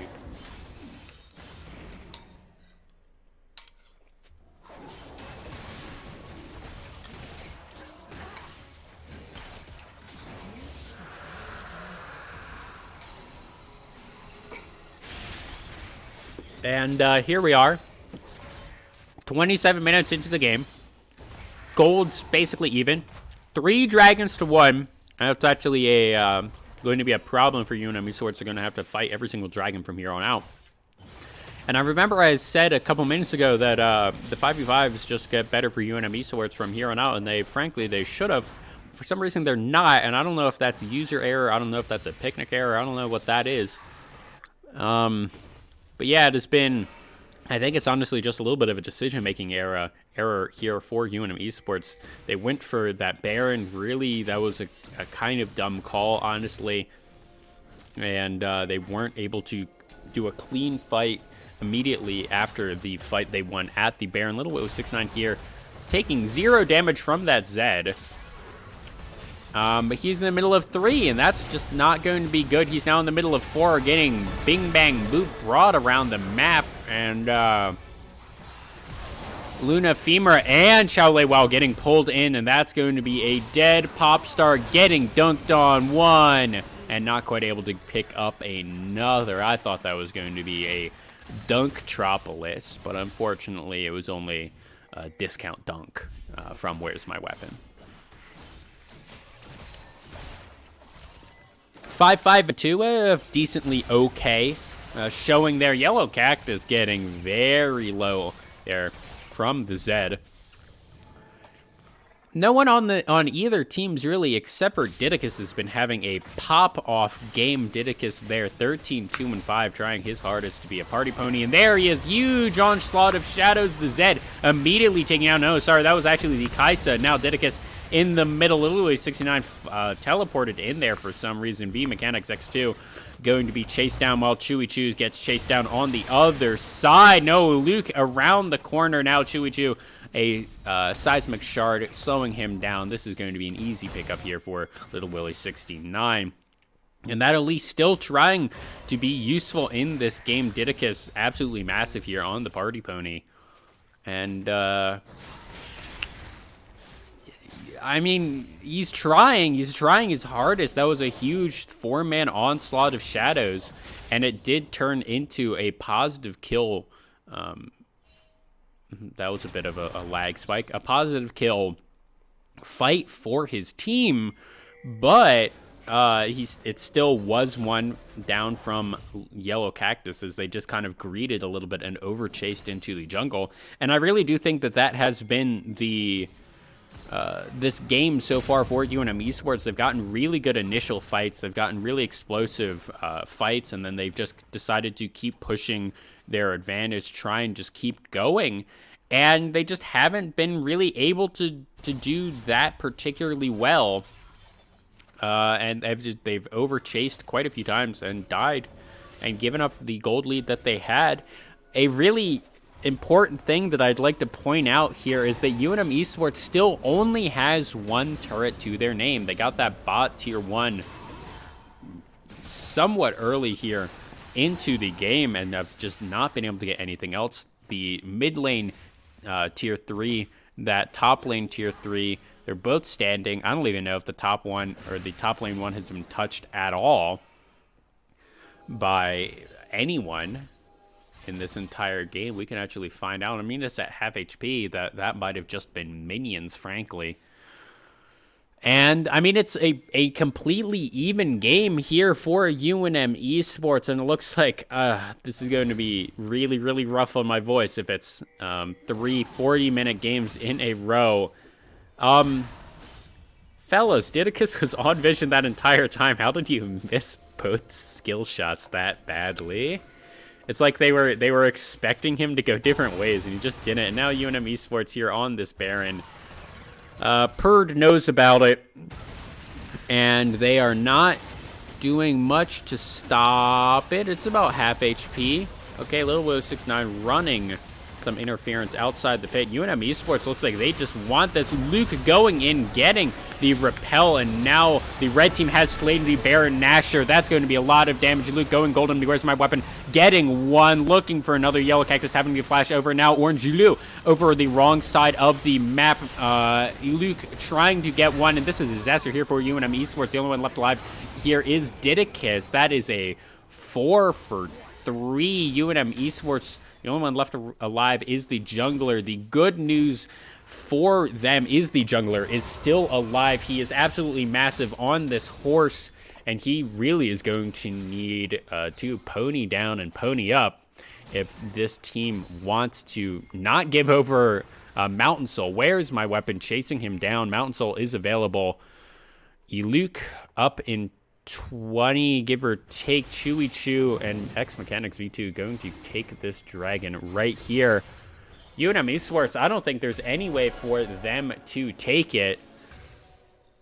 Didicus is Quig, but he's not going to be Quig enough, and that's going to be the Mountain Soul going down to Purd. Yeah, that's unfortunate. I mean, I don't know what the comms are, but this is a 15-2-7 jungler. How did they only get one dragon so far this entire game? It just seems like the only other jungle objective that they've gotten this entire game was that Baron that they just kind of flubbed the fight at afterwards from. And I don't know. It's just kind of... It bottles my mind, you know? When you put your mind in a bottle, just kind of bottles my mind. That's, of course, a deep cut reference to a dumb Will Ferrell movie. I think that was Blades of Glory. UNM Esports still up about 1,000 gold. Didicus does have the Baron, but it looks like they aren't going to be able to get much out of that. I really just want them to push down mid. Like, they have Baron, just kind of 5-man it. Just ARAM, NARAM. Like, it's an NA, just NARAM. Like, just NARAM, dude. Instead, they're going to overextend top here. X Mechanics V2. Would have found Little Willow 69, but 4 members are there to back him up. Xiao Xiaowei back in base, you know, where the rest of his team is up in that topside jungle. And it looks like we might see a fight here over this tier 1. Didicus still wearing purple. UNM Esports, 2 tier 1s available for them. And they do have at least 1 Baron, so, you know. Playing this very conservatively, very, very conservatively.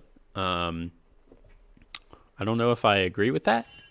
They do technically outscale, but, like... At this point, they should have definitely totally outscaled, and that has not happened.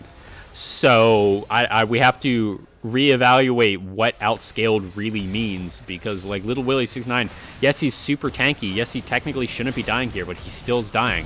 Like, that is just a lot of damage down to half HP in the middle of everything. Charms go down. That's a big shutdown over onto the Darius. That's a leak going gold, and the Spooter is going to try and get something onto Luna Furon. Now like X Mechanics V2 is the only one left alive here for UNM Esports, and again, that is the outscaling a little bit, and mostly that's just Didicus being absolutely massive here on his pony. It says, every pony get on my back, and we're gonna go to Equestria. They're deciding to run it down mid. I feel like they could have just left one top. Like, if Luna Ephemera just wanted to push down that top tier 1 as well, it's not like he's going to really do anything here in the mid lane. The top lane wave is, I think, frozen right there, but I'm not entirely certain. And they will back off here. Finally, UNM Esports, for the first time in, I want to say, like 20 minutes, have gotten turrets. What's that freak quote? CLG has done nothing intelligently proactive for the last 30 minutes. It does feel a little bit like that. Here, if you are a UNM Esports fan, I understand why they're doing it. They are trying to hyperscale here. I don't know. I don't know if the hyperscaling here on this team is as good as they think it is. While they do have a Vladimir, they do have a Malphite, and they have a very, very strong pony. That pony is basically 6 items right now. He needs probably another about 1,000 gold, and he will be 6 items. Scaling stops right there, and they are playing against a Kaisa. It's not like the Kaisa is a slouch at scaling herself. It's not like this Zed isn't going to do damage. It's not like the Darius isn't going to do damage either. Oh, no.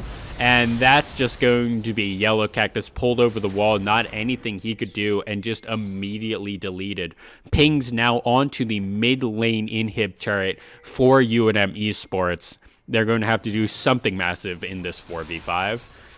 They have 40 seconds until Yellow Cactus is back up on the map. They're up against a team who's pinging onto the Baron. That's actually really good here for UNM Esports. While they're on Baron, while they're not going to be taking that much damage, it's a lot harder decision-making, whereas if they just kind of ran it into the base. But this Baron's going down very quickly, and it's going to be gone. UNM Esports giving it up.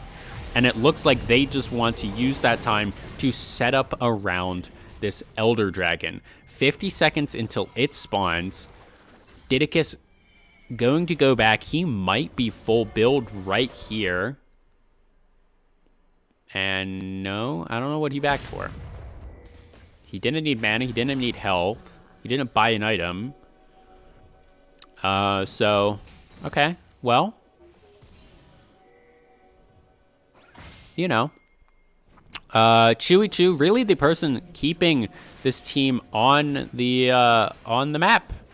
The top lane turret was able to go down here for UNM Esports. They are finally evened up in turrets. Now X Mechanics V2 finding Yellow Cactus. Oh my god! Yellow Cactus absolutely deleted Little Willie 69. Next one going down, and he's going to have to use his ult. That's actually huge cooldowns down. And this is going to be the Elder Dragon going down for you for the side of Purd. UNM Esports doesn't outscale this. And that's going to be Purd absolutely massive here. There's really not much that UNM Esports can do here except hope that, like, Purd ints.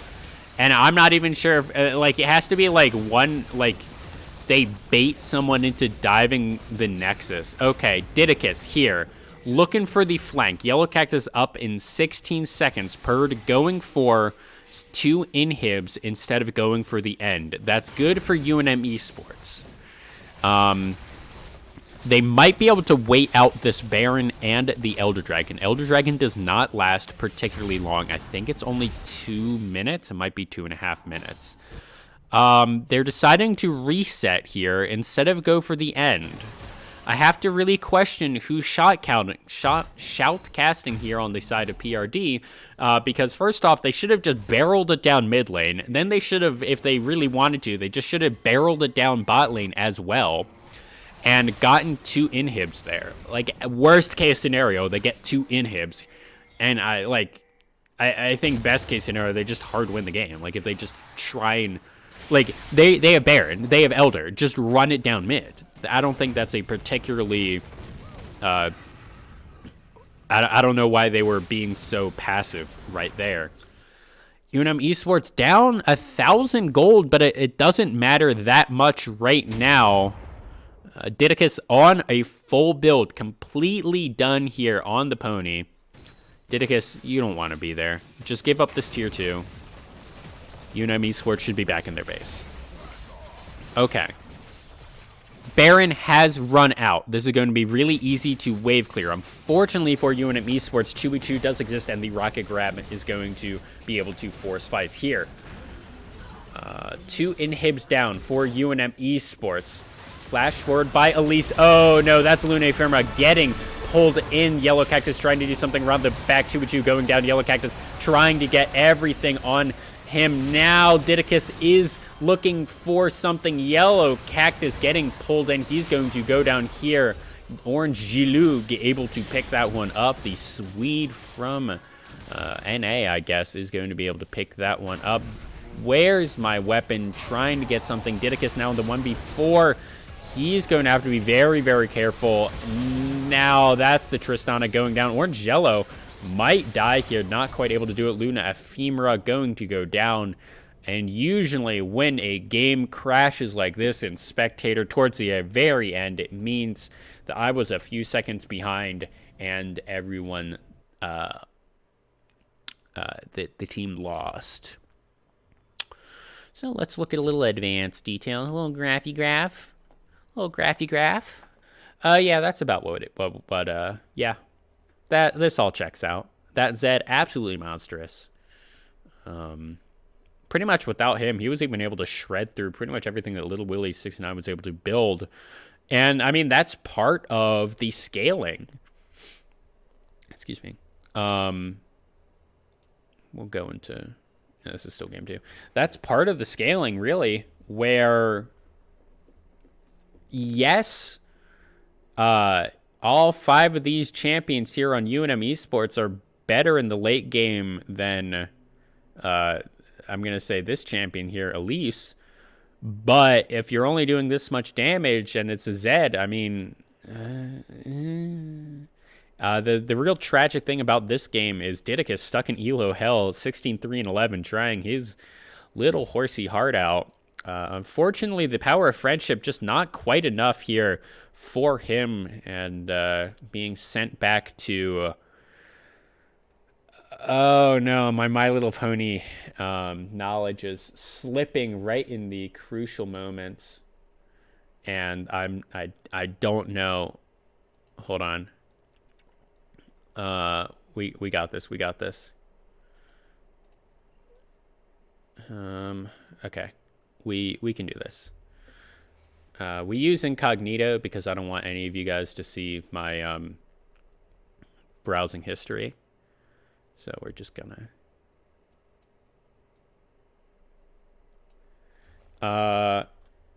Evil Princess MLP. Princess Celestia.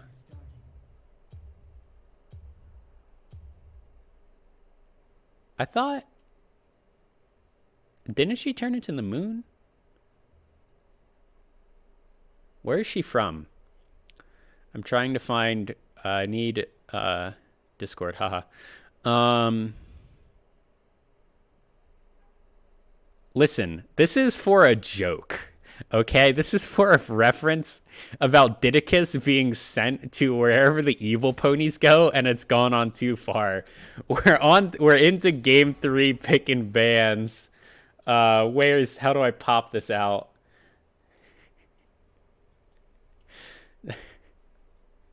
Okay. We're into pick and bans for game 3. Ramos first ban here. Nothing surprising Vayne, that's an interesting ban. Favorable Scion. Please, for the love of God, for a stats guy. Lulu, ban here for UNM Esports. Now Pantheon, the last second ban here against UNM Esports.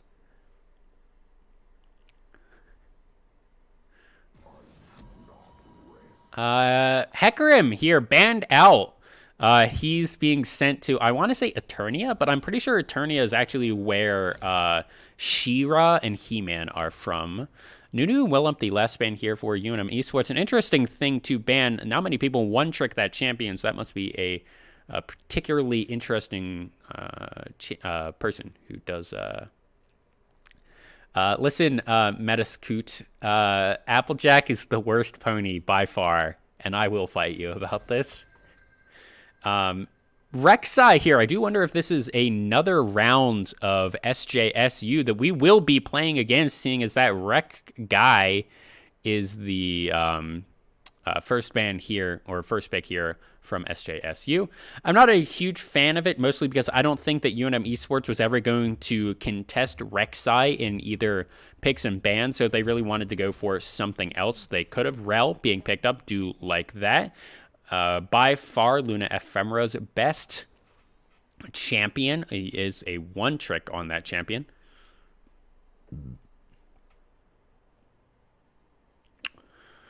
Next here, I'm expecting to see the bot lane here picked up for whatever the team name that we're going against is. Yes, Cobra 505, the UNM team is a little bit different. Little Willie 69 has been moved to the mid lane position. Luna Ephemera is now our support. And Cash Laue is the formerly I Drink Bathwater, as is now the AD carry. Leona here picked up for whoever we're against. I really don't like that. Into the Rel. I like Rel into Leona kind of a lot, and I'm not entirely certain about that. Then Ornn here picked up. That's interesting. Here, UNM just picks up whatever top lane they want into the Ornn. Does not really matter. It might be the Aatrox, a signature yellow cactus pick. Lilia picked up here for Didicus, one of his best champions, and if the AD carry pool gets pinched a little bit here in this ban phase, I don't think there's much of an issue, seeing as we still have Ashe, we still have Jinx, we still have Draven, we still have Ezreal, Sivir. You know, you can't ban all of these champions, and even before that, there's Kai'Sa, there's Jhin, and there's all these meta AD carries that you can play. Galio, the ban here for UNM Esports, do like that. It's a very strong champion. Draven banned here away from Qiao Zhaowei. Not entirely certain about that one, seeing as the Draven performance that we did in fact see from Game 1. I wouldn't particularly be afraid of it. Plus, I mean, combine that with the Tristana performance that we saw in Game 2, and banning out AD carries might not be the best thing to do here. But we shall see. And then the Seraphine ban out, I do like that against UNM Esports. UNM Esports is, of course, in love with that pop star, and I mean, who isn't? She's pretty cute, frankly.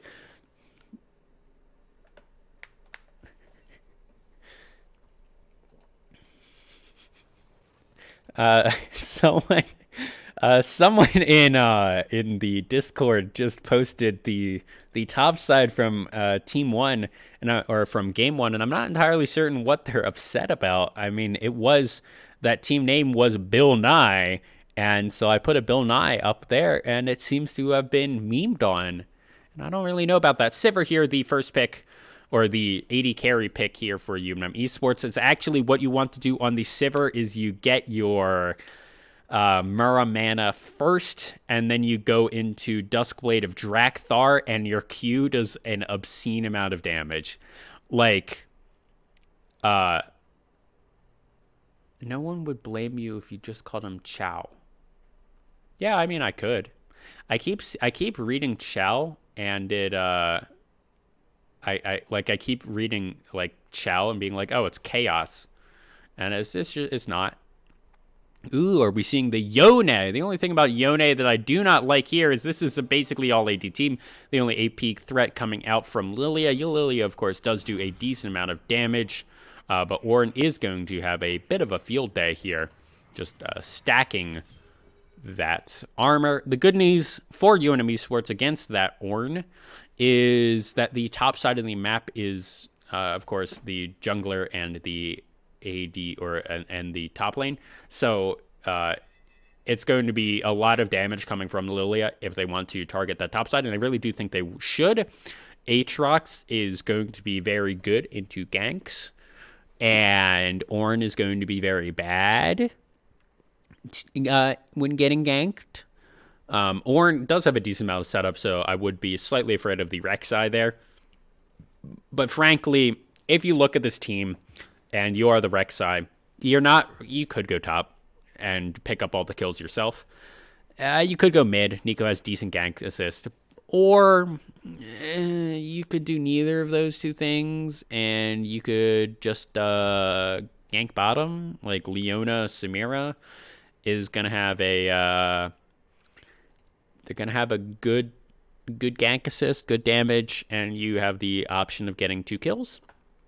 That would be my personal preference if I was playing Rek Guy down here.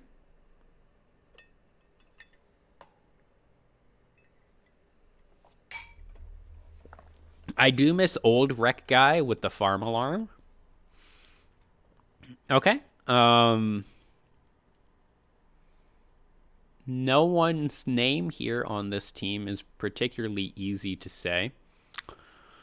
Team comp wise, UNM Esports has a pretty good just kind of hit R run at them. I do like the Sivir on the hunt here. Yone can snap back to reality. Whoops, there goes gravity. Rel, pretty good. Rel Sivir, it's fine. I do like Rel Sivir into Samira Leona, though. I do think that is a good matchup for the Rel and Sivir. Didicus is going to have a good time versus this Rek'Sai. I think, not particularly, I don't know if Lilia is particularly good into Rek'Sai, but I do know that Lilia's clear is quick. Her ganks are pretty decent. And most importantly, Didicus is good on Lilia. And I think it's a lot more important in this elo to get comfort champions. And as long as that champion isn't like hard countered by someone else's comfort champion, it's going to be a lot easier to just play Lilia than try and play something else. Like, let's say a Trundle. Like, Trundle does counter the Rek'Sai, but if you're not particularly good on the Trundle, I'm not entirely certain if that's a good thing to pick up into this game. And other good things. Didicus on another 4-legged champion again, and we know how well he did on that horse, so hopefully he can replicate that with the deer, and we're gonna hope that Chowji Chow has a better laning experience in this game. I also think that the laning experience for Chowji is going to be a little bit better just because Luna Ephemera is on his comfort pick of Rel, and it's hard to into lane a Sivir. You just wave clear. Like, you just, like, if this, and I also like this because they know, this team knows, they know that everyone, or that each of these last 2 games has gone 40 minutes. And who's really good at 40 minutes? Sivir. Okay, we're up against Kinda Sus, so I know the exact guys. Welcome to the Zon Clash.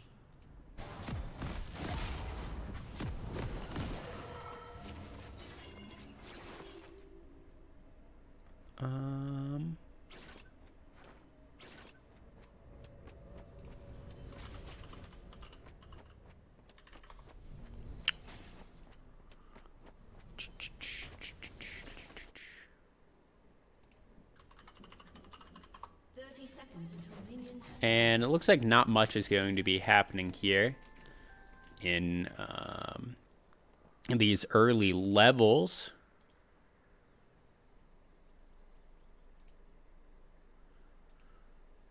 And we will, okay, in-game.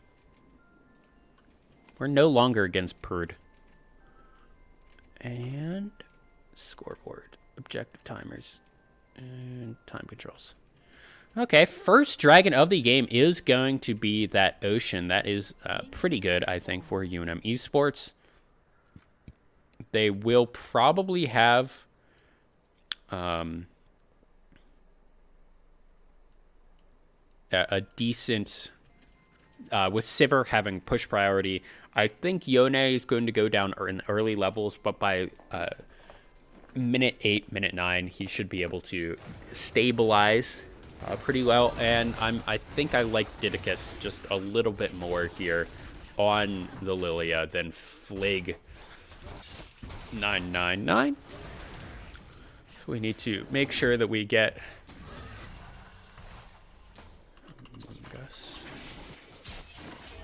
we need to make sure that everyone here knows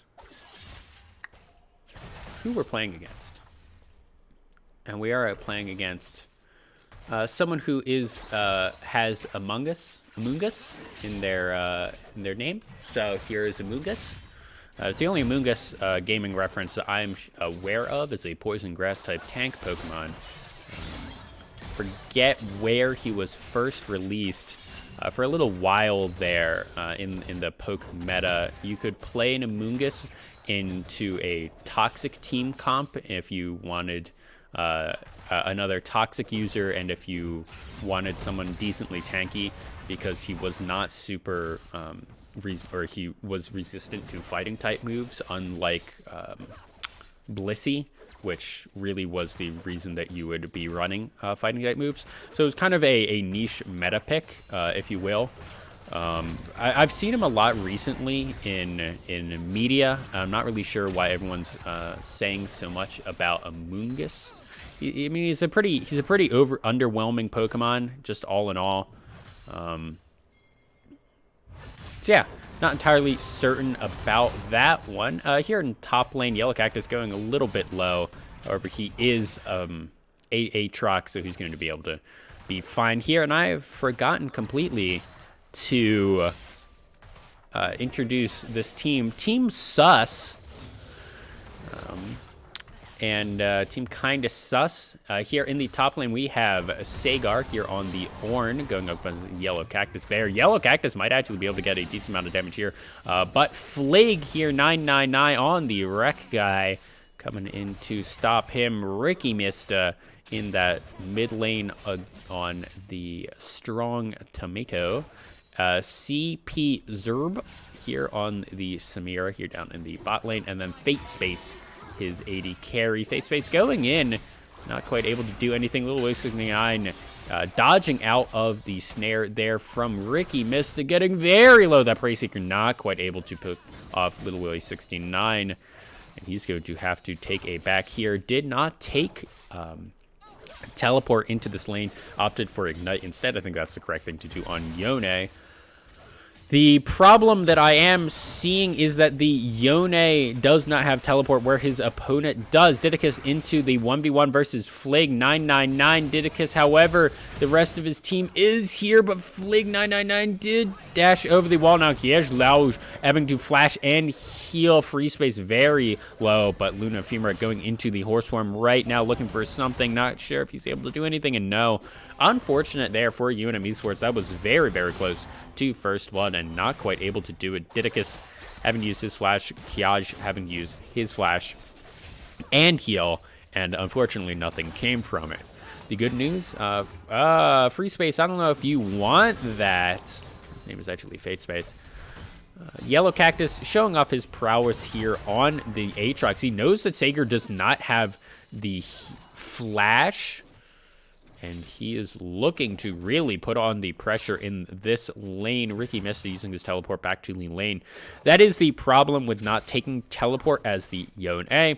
His lane opponent did take the teleport, and it's going to be quite difficult for him to match in these early levels.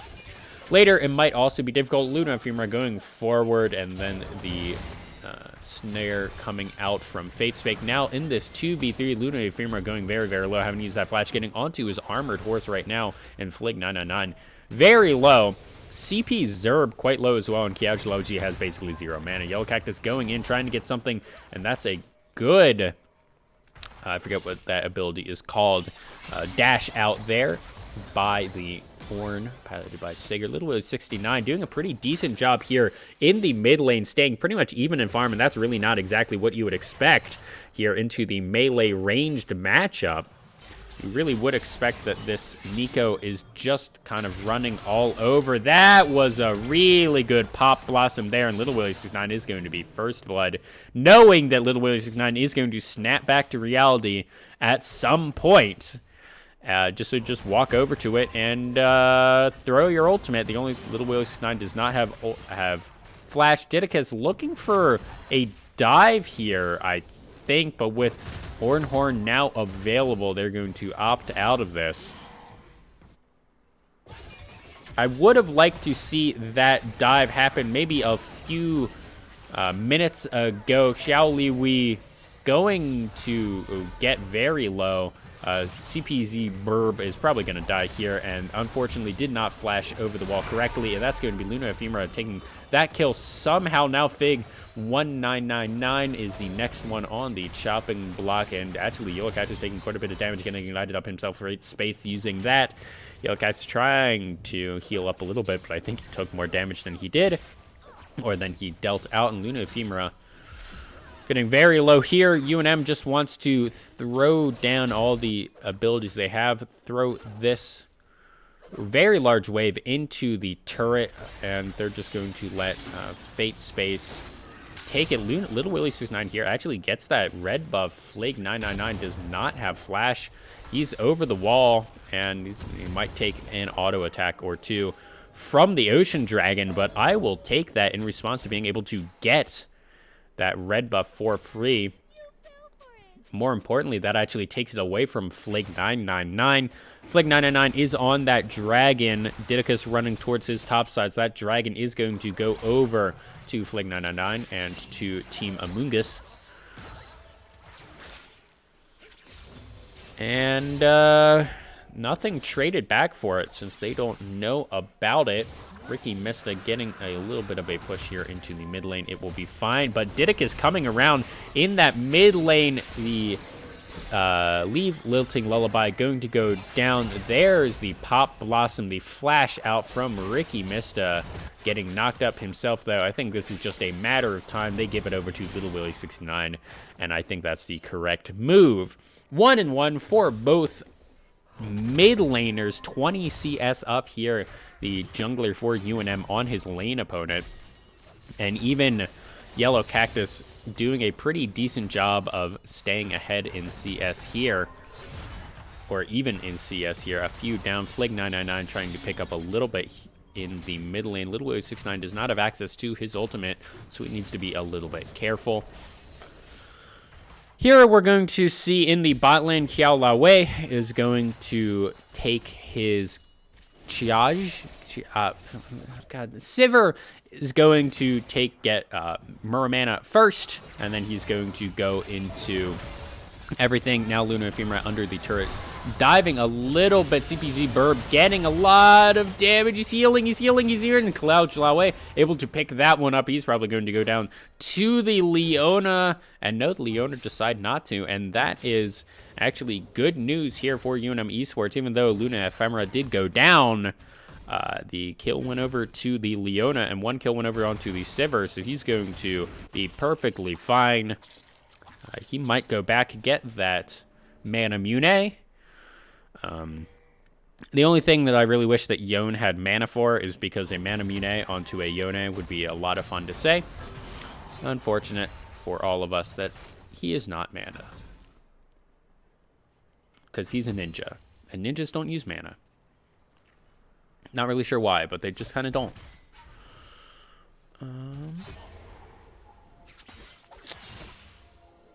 Here, Luna Ephemera looking for something into the mid lane, getting a good knock up there into the ultimate by Little Willie 69. Pop Blossom comes down, but Ricky Mana is going to fall down, trading one for Little Willie 69 as he was snared up under the turret. Now the ultimate coming out from Yellow Cactus. He tried flashing, but it wasn't even really necessary because the Orn Horn just completely missed him even without the flash.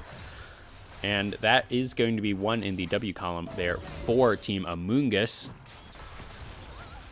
Didicus clearing out this pink ward. Xiao Laowei going to get snared up, having to use the flash there. Luna Ephemera is coming around from behind, trying to buy a lot of time there for his Sivir. Now CPZ Burr burning down, having to use that flash or the heal himself. And Luna Ephemera looking for a little bit more. Xiao Laowei deciding to stay for the next few waves. He is completely fine on mana, and as long as Sivir has mana, he is able to do something. Luna Ephemera going very low, or going very far in on the hunt, called in. That's Xiao Laowei getting jumped on. CPG Burb just very, very close to being S, and he's going to spin, get one, get two, and that teleport down from the top lane, not necessary. Good news, UNM, they will try and push down some plates while Ornn books it up to the top lane. That's pretty much one of the saddest things that you can do as a top laner is teleport down to the bot lane and get literally nothing for it because he's going to lose so much XP, so much just everything here. Didicus looking for something here onto CPZ Burb, but knowing where Leona is. Pop Blossom coming out, flash coming out from Little Willie 69, and that's really why you don't see the Nico that much, because the ultimate you just flash out of, and it's not a particularly hard skill check either. So that's why you don't see Nico all that much in the mid lane. Oh no, Little Willie 69 going in there. Now Didicus is on his way. Watch out, Eep is available, and he's going to use it. The doink down and Fate Space. Why are you running that way? Didicus will just be able to run you down. He runs the speed of absolute sound. This is CPG Burb getting a kill here. Luna Ephemera going up, getting the kill, and helping out Didicus with that. I feel like Flag 999 here, and it looks like Luna Ephemera kind of left his AD carry to die to help out his jungler.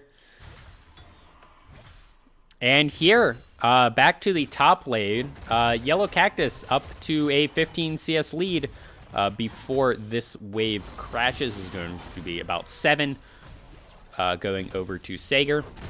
So it's more of a 7 to 10 CS lead. However, that's still a pretty big deal in the top lane. Gourd Drinker finished by Yellow Cactus. And that's going to be second dragon of the game going over to Flag 999.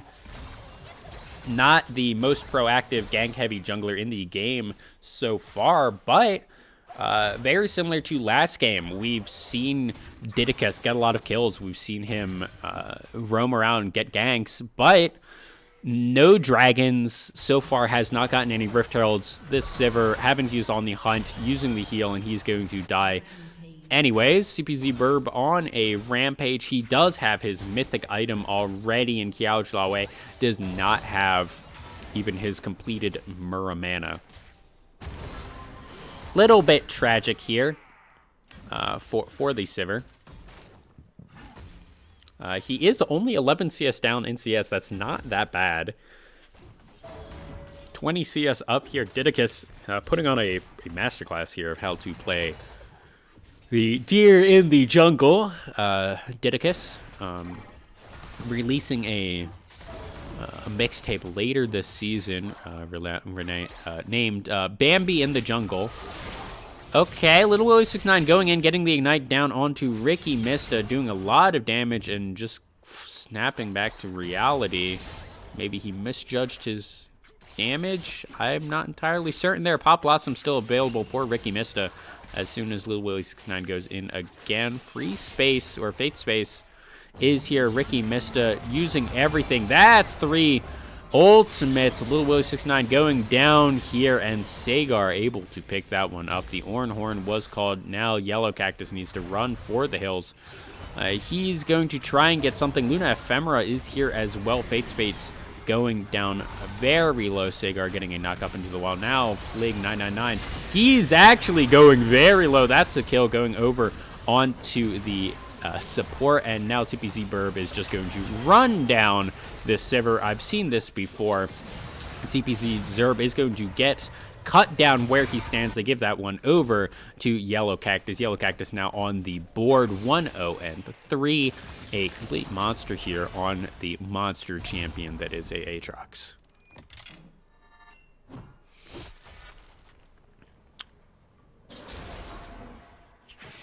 So here we are, 16 minutes into the game, a 1,500 gold lead here for the side of UNM Esports. 2 dragons down. However, this is going to be another Mountain Soul, and if UNM Esports stacks the next 4, that is going to be so many resistances, plus a big ol' shield on them. That is 2 plus 15. That is 17 minutes away for them if they get every single dragon completely on spawn. Not completely unreasonable based on how quickly you usually want to do dragons, but that is still 32 minutes into the game. Luna Ephemera walking past a pink board, going to clear it out now. And here, Kiash Lawe, the Sivir, trying his hardest to scrape money off of the bottom of the barrel. He did, of course, get onto the board right then. Now Little Wiz 9 being sent to try and deal with CPZ Burb. And he's going to snap back to reality before he just straight up dies. Trying to get something now. CPZ Burb going to get that kill. And this is going to slowly turn into a disaster here for UNM Esports. There's really not much that they can do about that. And that's why you play Sivir, because of that massive damage on your boomerang Q. And that's without any items being completed. As soon as he hits 2 items, it's going to basically one-shot people. It's a pretty dumb build and ability. And yeah, it's why you build that on Sivir now. It does take a little bit of time to get online. So what do I want to see from UNM Esports? Well, I want to see them prioritize this 3rd dragon here in 40 seconds. It looks like we are seeing that Yellow Cactus taking a back right now. Running it down to the bot lane, excuse me, and going to help out his team there. Prey Seeker does hit Sivir. I believe he is marked in case that ultimate wants to come out from Flag 999. And Ephemera getting hit with that Prey Seeker as well. Flag 999 kind of in a risky position. Luna Ephemera going in, getting a 3-man snare. That's absolutely massive now. 4 men are drowsy. Huge amounts of damage coming out from Yellow Cactus. CPZ Verb going down. That's a shutdown. Ricky Mista going very, very low. Little Willie 69 trying to get something. Ricky Mista was able to pick off the Sivir on the way out. I feel so bad for Dakota this game. He is having quite the rough series down here in the bot lane. Little Willie 69 maybe bit off a little bit more than he can chew, but the rest of his team is here now that the dragon is down. Little Willie 69 is actually killing himself on Sighar, I think. And he's gonna die. Okay. Well, he accidentally dove the turn and then got snared up. So, you know. Okay, the deer is here. Never fear. And Yellow Cactus is looking for a little bit something, and I think he's just looking to wave clear. Here, 3-0-4. Massive on this Aatrox. A complete comfort pick for himself.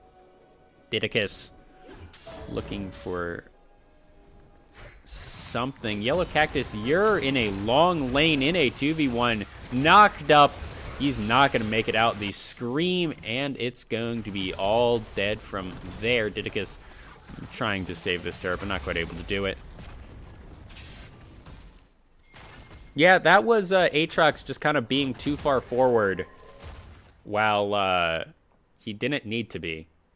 He might have been baited and thought that the turret was still there. He maybe thought that everyone reset, but that was Yellow Cactus's first death of the game. Little Willie 69 coming down here into the bot lane to try and pick that CS up.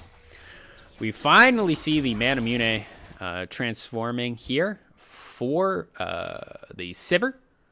And that's going to be quite a bit of damage coming out from him.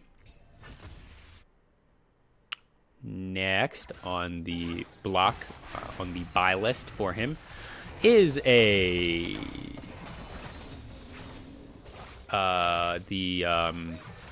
red lethality item, which is called Duskblade. That's what it's called.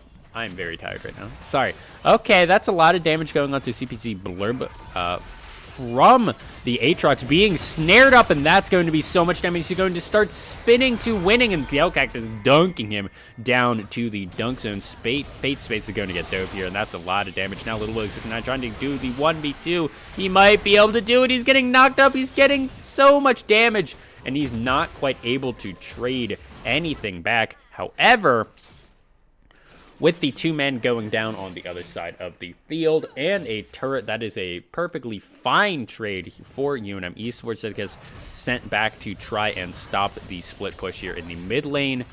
1 turret for 1. Seghar not going to be able to do much here in the bot lane. They dive this. The only person who is coming in is Ricky Miston. They should just dive this. Pop Blossom coming out, flashing forward, not able to do anything. That was actually the Hextech Protobelt. Seghar, no mana. Now, Plague 999 is here, but Seghar is just going to die immediately. Now, Didicus back into the 1v1, going golden into a little prance, and Seghar is just going to run away. CPZ Berserb actually was able to get that Luna Ephemera and Yellow Cactus taking completely different routes, and oh no, CPZ Berserb, he is S tier, and he's not going to be able to be traded back. Double kill onto Samira here. And that is not good for UNM Esports. 9-5-2. The good news is that Sivir is finally 2 items. He is online on the champion. And from here on out, the Qs from her are just going to do a really dumb amount of damage. We will have to start keeping track of that. Another thing is similar to last game, UNM Esports not great at doing these turrets. A little bit better with Little Willie 69 split pushing. However, he doesn't have teleport. So, you know. One thing that UNM Esports does need to be mindful of, next dragon spawning in 1 minute. They really need this. Okay, Flig 999 being caught out. Didicus finding him. Lilting Lullaby is available. It is going to not be used because the Didicus is just going to go down. Flig 999 doing so much now, going into the ultimate. He's going to die. Shutdown going over onto the Sever. Luna Ephemera trying to run a little bit of interference for his AD carry, but he's going to go down as soon as the AD carry goes down as well. Yellow Cactus and the Willow 69 into the 1v1 versus Seghar. Now Yellow Cactus, next one, getting so much HP back. That's actually kind of really dumb. Willow 69 into the middle of everything. Oh, this is dumb. Yellow Cactus doing so much damage. It's literally a 2v4. And he's winning it. And yeah, that was... yeah, if you're against an Aatrox, you need to buy an Executioner's Calling or an Oblivion Orb, and no one did, and that was just him lifestealing. So, yeah, I'm expecting to see an Executioner's Calling. Next item after this looks like a Bloodthirster for CPC Zerb. 3 items on him. Then you go the Xyz, and you can go. I don't actually know what the 4th item that you build on that champion is. We do see Ornn has the Bramble Vest, but, I mean, whatever. The Aatrox, I think, just didn't hit him. Okay, Flag 999 is in here. He's going to go down here. Little Willie 69 going very low, and that's going to be Ricky Mantis going down. Flag 999 is able to get one onto Little Willie 69. But the other 930, not quite able to get him out of that after he goes in and tries to steal that. Dragon 2-2 in Dragon's Yellow Cactus now very big, going into his Bird Screech. And he's going to use that move speed to walk away. Hiash Laowei running away.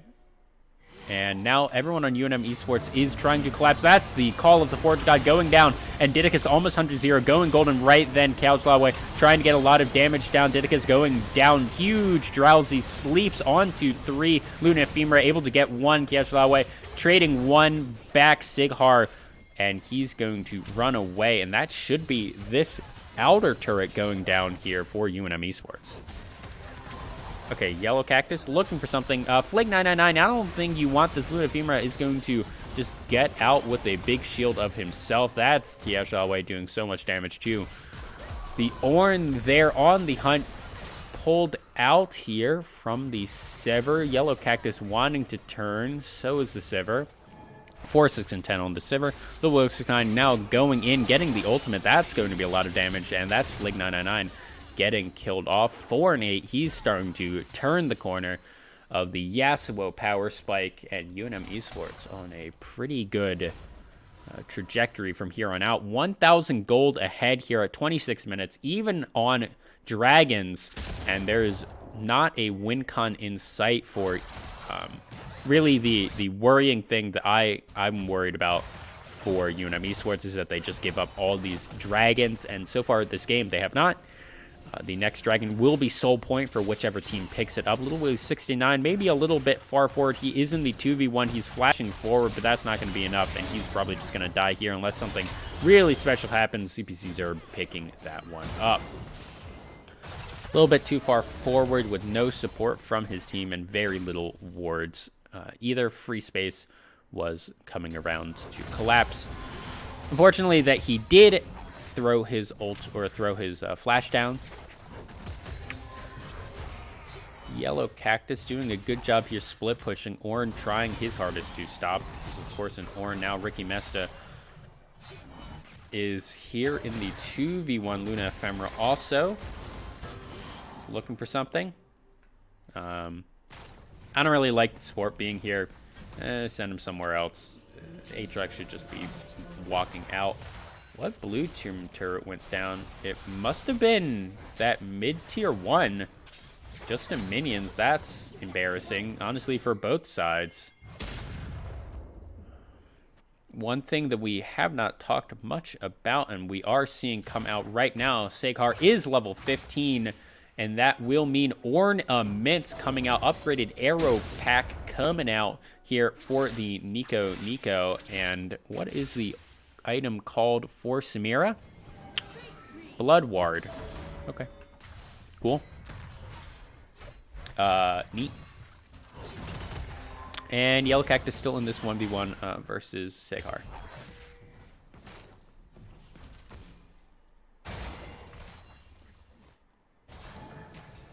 Okay. Flig999 being spotted out there.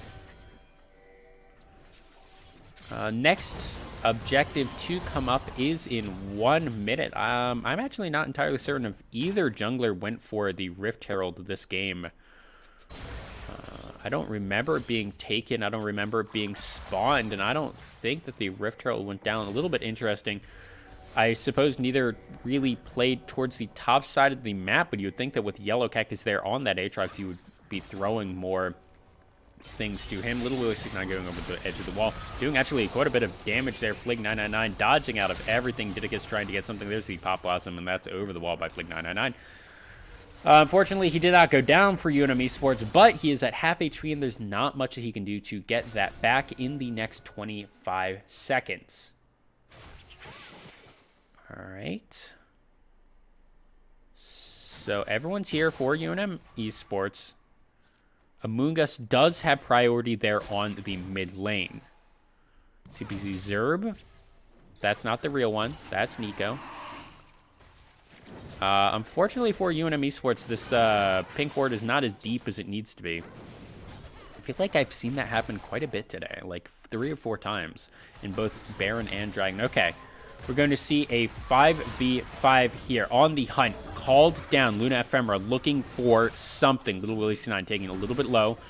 3 members have the mark there from Didicus. Now Luna Ephemera going in, getting 2. That's called the Forge God going down. Red team slaying the Dragon. 3 down there for UNM Esports. Looking Mista getting a huge Pop Blossom into 2. Didicus going golden now. Fate Spades into the 1v1 versus Yellow Cactus. Kiachlowe trying to do something, but this is a disaster of fight. UNM Esports needs to run for the hills. Yellow Cactus running away. Yellow Cactus able to get 1, and that's going to trade almost evenly here for UNM Esports. Ricky Mista flashing forward, getting 1. Yellow Cactus trying to get 2, and that's not going to be enough from him. This is a 4v2. Good news for UNM Esports as the Sivir is left alive, and that's going to be quite a bit of wave clear here for them.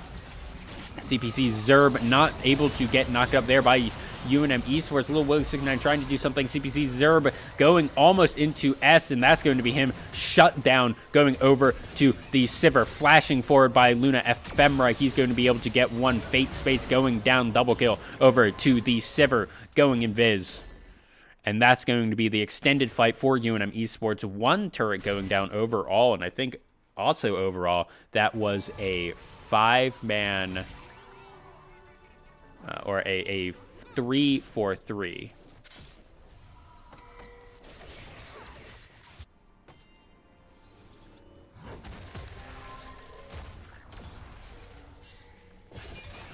Luna Ephemera picking out one. Flig 999 going very low here. Yellow Cactus trying to pick that one up. Luna Ephemera picking that one up instead. And this should be Baron for UNM Esports with Flig 999 going down.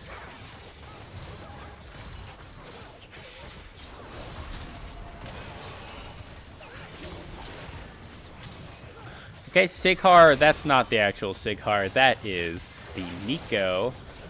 But the real Sighar and the fake one are around, but this should just be the Baron here for UNM Esports. Little Willie 69 trying to stop the Sighar from coming in. Now, Free Space and CPC Zerb coming around on the backside. Little Willie 69 going down or trying to kill off the Ornn. Now going and spinning around. Spin, spin, spin. Didicus also spinning around, going Golden Drowsy, going down onto 2. That's a really, really good QSS. Now Outlaw trying to get something, but that's so much damage. Little Willie 69, the last one alive. That was a useless Baron as a quadra kill comes out here for CPZ Verb. I don't think that that's game, but with 40 seconds left on everyone's respawn timers for UNM Esports, that might be the game here.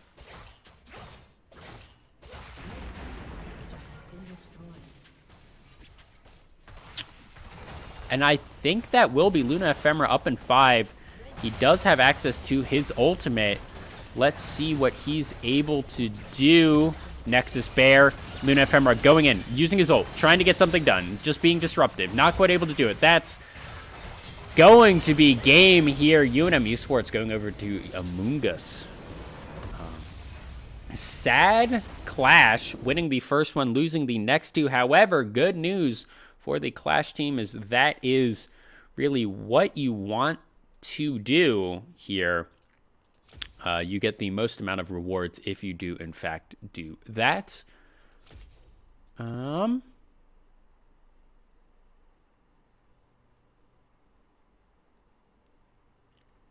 Decent damage here from UNM Esports. Really, that was just a Samira game, honestly.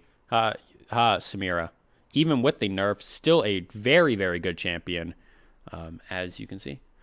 And I think that will do it all for me and my voice tonight. I have been UNM Esports. I have been Elegant Cabbage. Thank you all for watching.